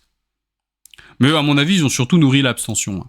Mais à partir de 2007 et 2002, le bloc de gauche, il est parfaitement interprétable sans aucune voix au Rassemblement national. Si vous regardez, là, les 18%, les 16% PS écolo, en fait, il y en a une partie en 2017 qui va aller chez Mélenchon, il y a une partie qui va aller chez Macron, et une partie qui va rester écolo. Et qui va rester écolo socialiste. Et là, si vous faites la somme des trois, vous êtes quasiment à égalité. Pareil ici. En fait, les ouvriers, ils vont se détourner du centre-gauche et ils vont se détourner du centre-droit et ils vont aller nourrir l'extrême droite ou nourrir Mélenchon, en fonction de leur truc, et il y en a quelques-uns qui vont se retrouver, 10-11% qui vont se retrouver, avec, on va dire, le modem raisonnable, etc. Moi, je pense vraiment, il y a pas mal de processus qui rentrent en jeu, oui. Ah oui, mais je dis pas qu'il y a pas de similitude. Il y en a forcément qui ont nourri un petit peu, mais on peut pas interpréter le passage de 17% de l'électorat ouvrier, parce que c'est ça dont on parle. On parle d'un électorat ouvrier qui est passé pour voter l'extrême droite de 17% à 31%. Et on est passé de 19% d'abstention à 34% d'abstention. C'est impossible d'attribuer comme ça cette montée à la chute du bloc radical et du bloc communiste. En tout cas, il va falloir expliquer le processus qui y amène. Parce que, très clairement,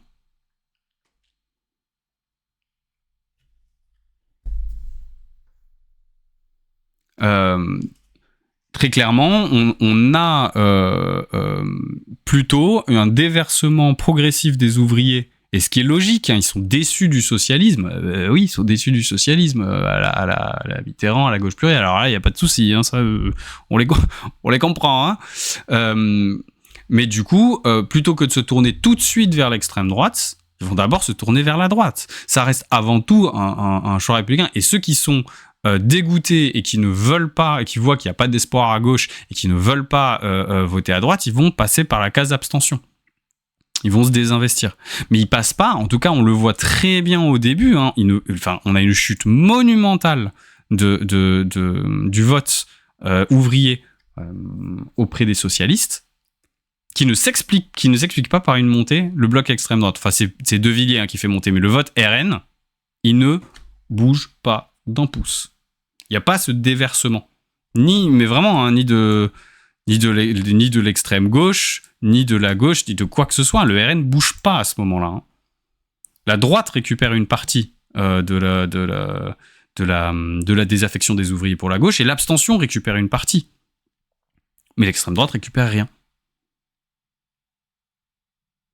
La seule interprétation vraiment, à mon avis, il récupère quelques points ici, entre 95 et 2002. On le voit parce que c'est le seul moment où vraiment ça marque un pas. Le bloc de gauche radicale marque un pas. 16, il passe à 14. Donc ouais, peut-être qu'il y a 2 points qui sont passés.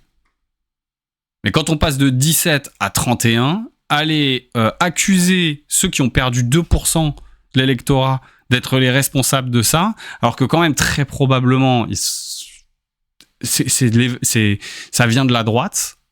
Voilà, c'est un peu fort de café, quoi. En plus, il faut pas oublier un truc, c'est que entre 88 et aujourd'hui, il y a plus de 30 ans qui se sont écoulés. Et donc du coup, aujourd'hui, il y a beaucoup d'ouvriers, qui malheureusement sont peut-être décédés parce qu'on sait que les ouvriers meurent plus jeunes que le reste de la population, ils peuvent pas profiter de leur retraite autant que tout le monde, mais aujourd'hui, il y en a beaucoup qui sont retraités. C'est une nouvelle génération d'ouvriers. Ce sont des nouvelles générations d'ouvriers qui sont arrivées. Et donc du coup, cette nouvelle génération d'ouvriers, qu'elle soit passée de ce qui représentait la gauche radicale et la défense de leurs intérêts à l'époque, c'est-à-dire les communistes, à ce qui représente la gauche radicale et donc la défense de leurs intérêts aujourd'hui, qui sont plutôt les insoumis, ça s'est fait avec une transition générationnelle, tout simplement.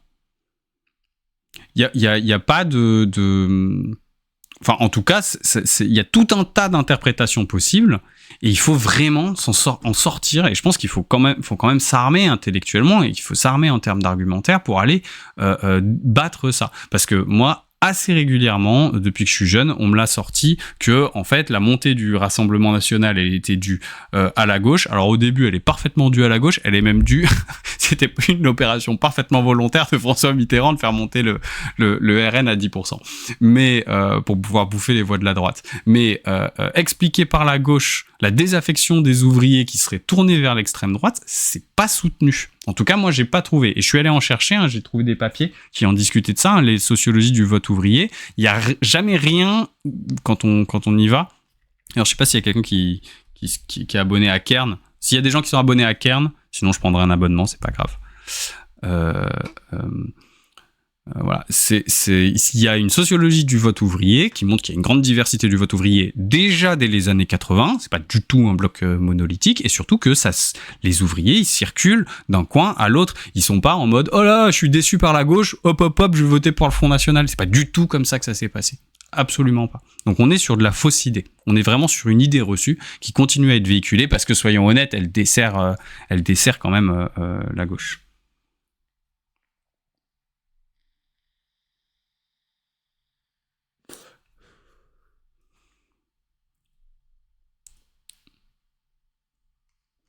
Oui, on a constaté la même chose c'est vrai. On a constaté de ça dans d'autres pays. Sci-Hub, oui, sur Kern, ça marche pas toujours très bien, Sci-Hub. Mais c'est pas grave, sinon au pire, je demanderai à des collègues scientifiques qui, eux, ont les accès Kern de m'envoyer certains papiers. Mais il y a un papier qui m'intéresse sur la sociologie du vote ouvrier qui, justement, dans son introduction, en tout cas dans son abstract, disait qu'il y avait beaucoup de fausses idées sur le vote ouvrier et qu'il y avait beaucoup d'utilisation du vote ouvrier comme un argumentaire rhétorique utilisé dans les médias pour pouvoir discréditer la gauche, alors qu'en fait, si on rentre un petit peu dans le thème, on s'aperçoit que l'ouvrier type qui votait communiste à fond dans les années 80 et qui aujourd'hui, 30 ans plus tard, alors 30 ans plus tard, du coup, il est plutôt retraité, je pense, cet ouvrier, mais bon, en gros, la nouvelle génération d'ouvriers qui est exactement dans la filiale communiste, enfin qui a été éduquée dans le système communiste, s'est tournée vers le RN et le FN extrême droite, elle n'est pas soutenue. C'est pas soutenu. C'est peut-être que ça existe, mais cet ouvrier, c'est pas un ouvrier type. C'est un ouvrier exceptionnel qui a suivi un parcours particulier. L'ouvrier type, il s'est désinvesti. Il est parti dans l'abstention. L'ouvrier type de gauche, il s'est désinvesti. Oh! Ça fait bring de partout. Bonsoir. Wow.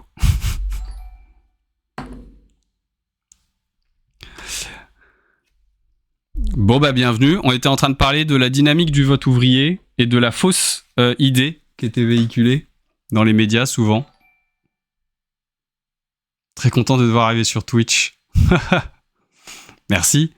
On était en train de parler de la fausse dynamique du vote ouvrier, de cet ouvrier communiste qui, déçu de la gauche, se serait tourné vers le Rassemblement national. Et quand on refait un petit peu l'histoire de ce vote, on s'aperçoit que c'est en fait beaucoup plus complexe que ça. C'est pas du tout un automatisme. Que quand il y a eu déjà que le vote communisme et gauche radicale et bloc gauche radicale, oui, il y a eu un vase communicant, mais en fait ça n'a pas tant bougé que ça, que génération après génération, les ouvriers, notamment les jeunes ouvriers, même si on n'a pas toutes les données, ils restent, ils étaient en 88, si on corrige de l'abstention, il n'y a que 12% des ouvriers qui votent communistes.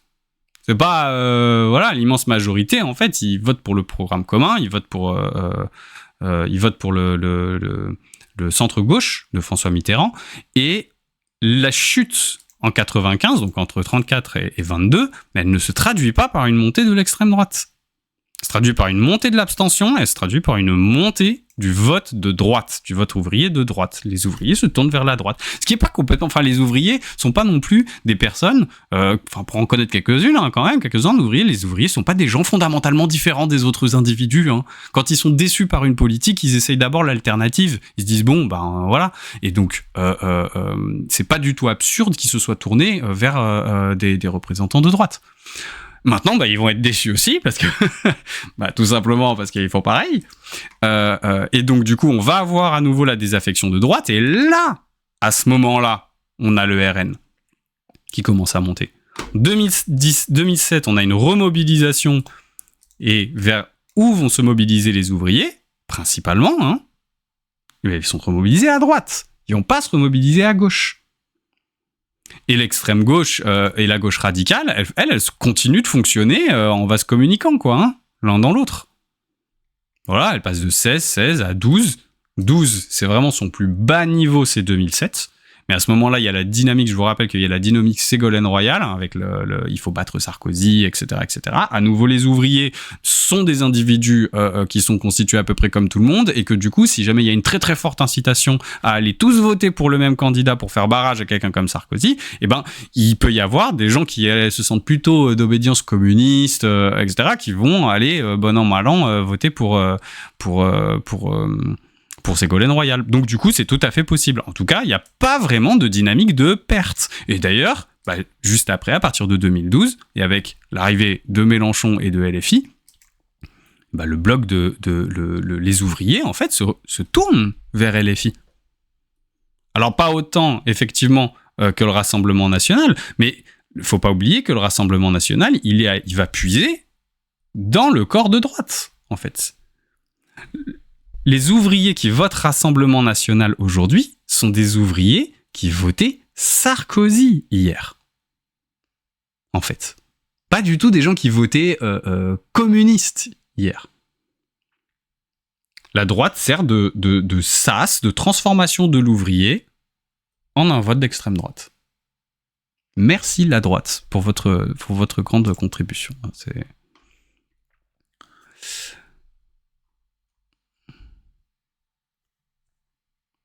Bon, moi j'aimerais bien trouver un peu plus de données sur ce truc, et puis peut-être qu'à un moment je le formaliserai de manière un peu plus courte pour que ce soit bien percutant. Là, je voulais juste vous montrer un petit peu le fruit de mes quelques recherches et analyses.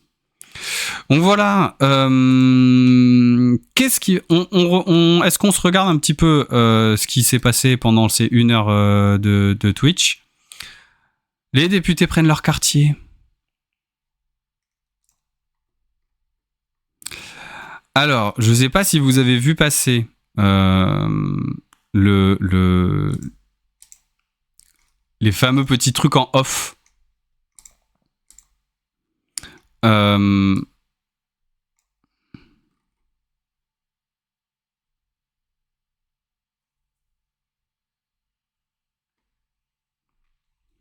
est...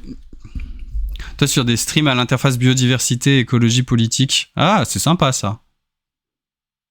Ça, c'est sympa. Écoute, oui, on va probablement un peu plus parler de politique, mais j'ai mis selon l'actu. Donc, on a fait un petit point en début de soirée sur la nouvelle composition de l'Assemblée, mis à jour des nouveaux scientifiques qui sont arrivés à l'Assemblée. Et par rapport à ma dernière vidéo, on avait conclu que LFI conservait sa très très large pole position sur la quantité de scientifiques à l'Assemblée. Et on a vu que moi j'aimerais bien aller interroger donc ce chercheur Saint-Martin Arnaud qui vient d'être élu, donc qui est sociologue des sciences et des techniques, hyper intéressant, qui vient d'être élu justement LFI, Nouveau Front Populaire. Et donc du coup, je pense que ce serait vraiment vraiment intéressant d'aller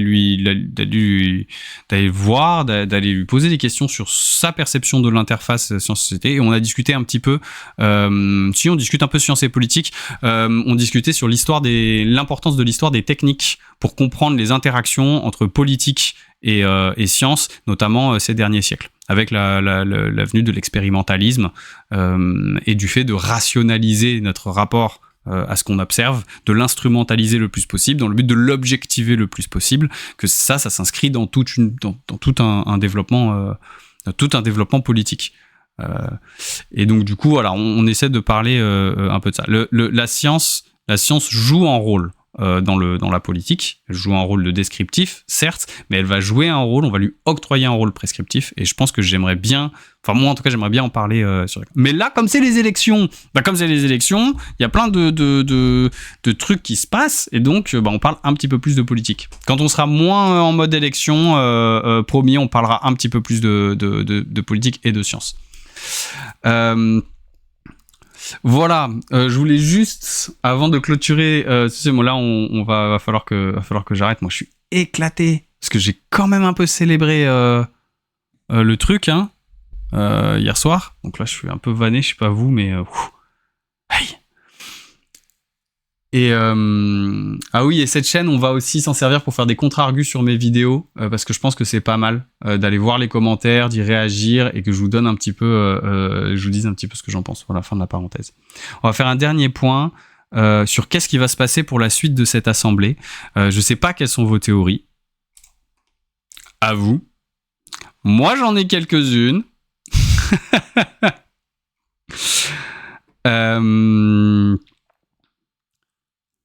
Moi, allez, on fait une petite prévision de l'argumentarium. Hop. En fait, je pense que les insoumis vont être intraitables sur le fait que ce soit un insoumis qui doit être Premier ministre et qu'ils lâcheront absolument pas l'affaire.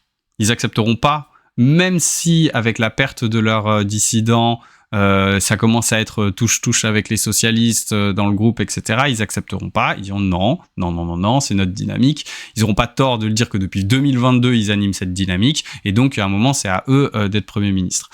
Ce sera sûrement pas Mélenchon. Alors ça, c'est sûr. Ou alors, Mélenchon, il va être Premier ministre. Hop, va y avoir une motion de censure. Hop, il va tomber. On n'en parlera plus. Donc, moi, j'y crois pas. Mais ce qui va se passer, les insoumis vont être intraitables. Ils vont pas accepter que ce soit quelqu'un d'autre qu'un insoumis, parce que ils savent qu'il va y avoir un risque de compromission avec le centre. Et surtout, il va y avoir un risque de l'effacement du fait que ce soit LFI qui soit le fer de lance de la bataille à gauche. Ils veulent être en tête, c'est eux l'avant-garde éclairée, c'est à eux d'être devant, etc. 22%, vous connaissez le topo. En plus, comme on l'a vu un petit peu plus tôt, ils ont effectivement une vraie dynamique qu'on peut pas nier. Même aux européennes, ils ont fait plus 1 million de voix entre les deux élections. Donc ils vont exiger ça. Mais le truc, c'est que Macron et les centristes, ils détestent les insoumis. Mais il faut vraiment se rendre compte du niveau de détestation des insoumis. C'est vraiment... ça leur sort par les yeux, en fait. Ils accepteront pas, eux, un Premier ministre insoumis. Et donc, du coup, comment on fait pour faire en sorte que le NPF... que le NFP, je sais plus dans quel ordre, du nouveau Front Populaire, le NFP, dirige le gouvernement dans une ultra-minorité, si... la position de Macron, c'est de dire moi je veux bien à condition que ce soit pas un insoumis, et que les insoumis disent moi je veux bien mais à condition que ce soit un insoumis. Et donc du coup, quelle est la position la plus tenable? Clémence Guettet, ce serait bien. Ouais, bah elle est bien Clémence Guettet, mais c'est une insoumise. Je sais pas si bon. On verra. Mais en tout cas, moi, mon pronostic. Et c'est, à mon avis, ce qui s'est passé avec là, ils sont allés tester la température en faisant fuiter que peut-être ce serait Darmanin, le Premier ministre, pour gouverner au centre droit. Vous savez pourquoi ils ont fait fuiter ça? C'est parce que c'est une stratégie qui a du sens. Je vous explique. Si jamais, peu importe le résultat des élections, ils se disent, le but, c'est de pas rendre la France ingouvernable et de pas faire en sorte que ce soit LFI, le Premier ministre. Voilà. C'est les deux données. Les deux données que veulent les macronistes. Alors, dans ce cas-là, s'ils nomment quelqu'un de centre droit bien droite, et qu'ils donnent des gages à l'extrême droite d'aller travailler sur leur thème pendant cette année-là, en échange de que l'extrême droite ne vote contre les motions de censure du gouvernement.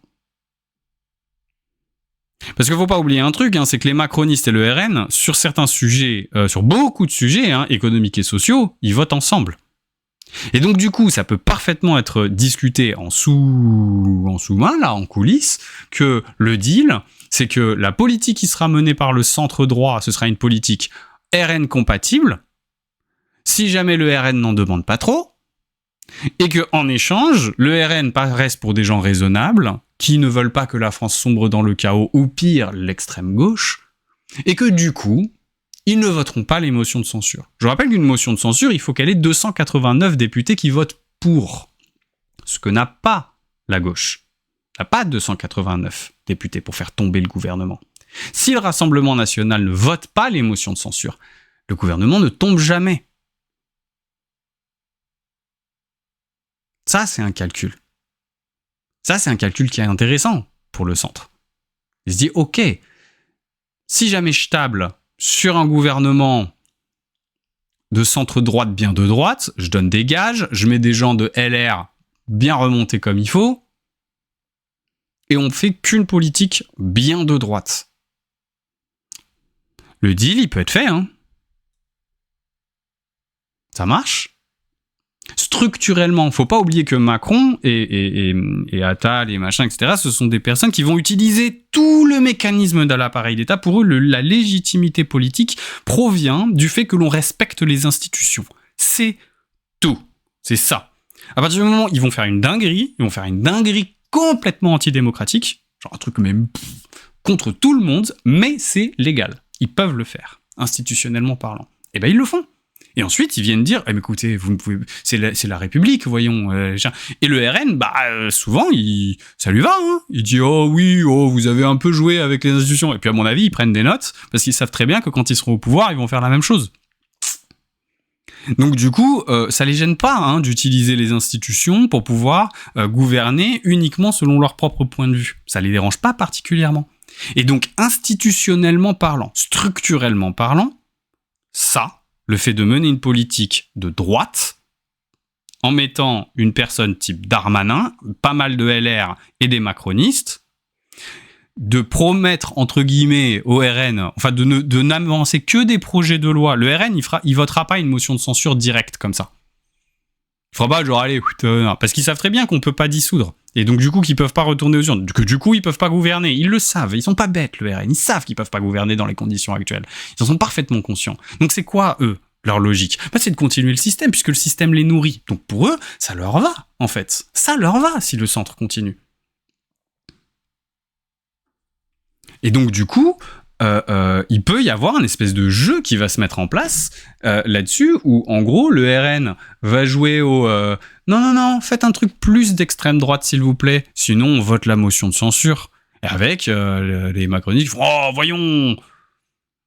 Et il va y avoir ces trucs. Tout le but, ça va être de continuer à exclure la gauche. Et à chaque fois qu'on dira à Macron, à Darmanin, chaque fois qu'on leur dira « Mais vous avez pas honte vous ne faites que des projets de droite pour flatter le Rassemblement national dans le sens du poil », et ben ils diront « Ah oui, mais nous, on a proposé de faire une alliance qui allait des LR jusqu'à Europe Écologie Les Verts. » C'est la gauche irresponsable qui a décidé de ne pas se joindre au gouvernement. Si jamais les socialistes, les communistes, les Verts étaient responsables, ils se détacheraient de LFI et ils viendraient faire un gouvernement de coalition avec nous. Et dans ce cas-là, nous ne vivrions pas sous la menace perpétuelle du Rassemblement national. Vous voyez ? Ça marche, hein ?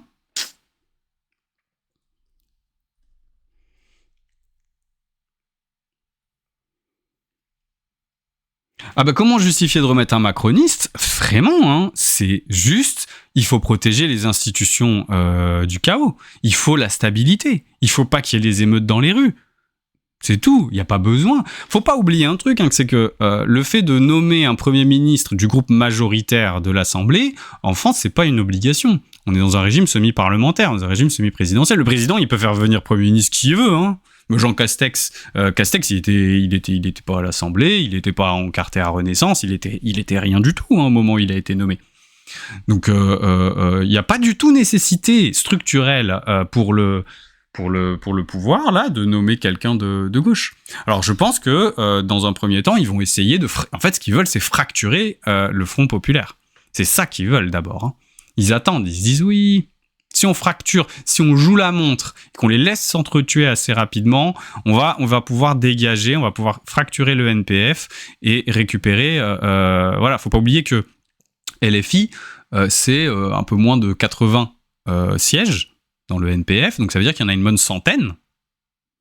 Il y en a une centaine qui sont pas LFI. Donc avec le calcul de Macron, c'est dire ok, on est 160, on récupère les 100 de gauche, ça fait 260, on récupère les 45 LR, 60 LR divers droite, on est 300, c'est bon.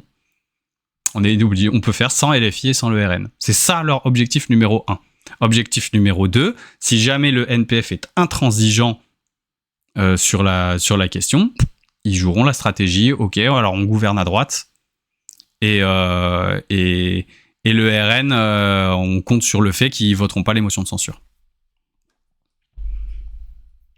En tout cas, stratégiquement, ça se tient. Si j'étais Macron, je ferais ça. Voilà. Après, je suis pas Macron. Je j'ai une conscience. Je suis pas au pouvoir, j'essaie pas de me maintenir au pouvoir à tout prix. J'ai pas l'hubris de trucs, donc forcément, je suis pas dans cette situation. Donc, mais en tout cas, pour moi, ça se tient. Voilà. C'est pour ça qu'ils ont testé là cet après-midi. Vous avez vu passer le gna gna Darmanin. C'est pour ça. Ils testent. Ils veulent voir si ça passe, si c'est faisable. L'opinion publique, ils s'en tapent un peu, honnêtement. Ce qu'ils veulent, c'est qu'il n'y ait pas d'émeutes. Et ce qu'ils veulent, c'est que ça fasse pas scandale dans le monde médiatique. Ils veulent pas devoir se justifier en permanence dans le monde médiatique de ça. C'est ça qui craignent le plus. C'est de devoir revenir tous les jours pour se faire, entre guillemets, alpaguer par des journalistes qui vont leur remettre ça sur le tapis, etc. C'est ça qu'ils cherchent. S'il n'y a pas d'émeutes, l'opinion publique, ils s'en fichent pas mal. C'est pas très important. Et quant au respect de la démocratie, de l'esprit c'est bon, ça va. 7 ans de macronisme, on sait quand même que ce qui les intéresse, c'est la légitimité de l'institution, c'est tout. Donc voilà, je pense que je vais... ils ont les médias bien avec eux, et oui, mais ça fait partie du truc. Il y a dans tout, je trouve que... Bon, alors non, pas dans les médias, bon, il y a certains médias, non, mais dans tous les médias qui sont pas des médias d'extrême droite, qui sont pas les médias, entre guillemets, les médias de Bolloré, etc., vous trouverez des émissions où il y a toujours des journalistes. Moi, je suis formé comme journaliste, donc je peux vous le dire, dans toutes les rédactions, il y a des journalistes qui font vraiment du bon travail, qui font du travail documenté, en dehors de la ligne éditoriale, et qui ensuite essaient de la faire rentrer dans la publication, etc. Que ce soit à France Info, à France Inter, mais même dans des médias. Pendant longtemps, je connais des gens, par exemple, qui travaillent au Figaro, et Dieu sait que le Figaro, c'est devenu dur, hein. Mais même pour eux, c'est devenu dur. Mais voilà, il y a des espaces dans toutes les rédactions audiovisuelles où ça peut encore produire du contenu de qualité relativement indépendant. Le problème, c'est que ces espaces se réduisent progressivement.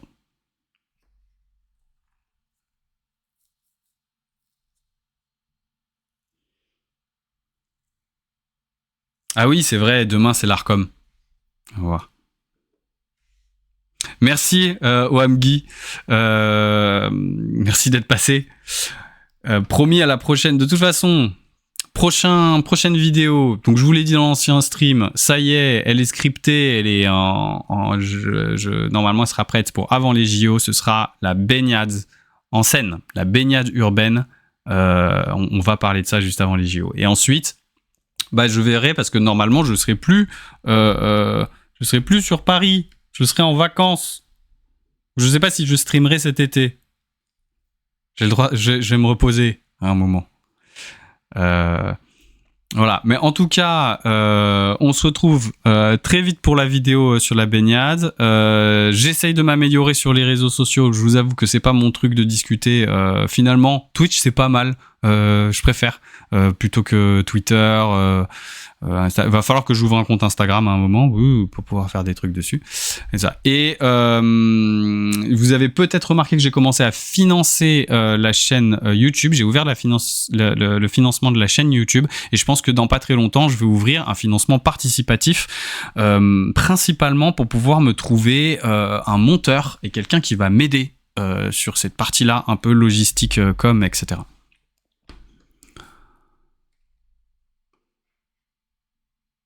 Ouais, merci, Wamgi. Voilà. Et ouais, ce serait chouette.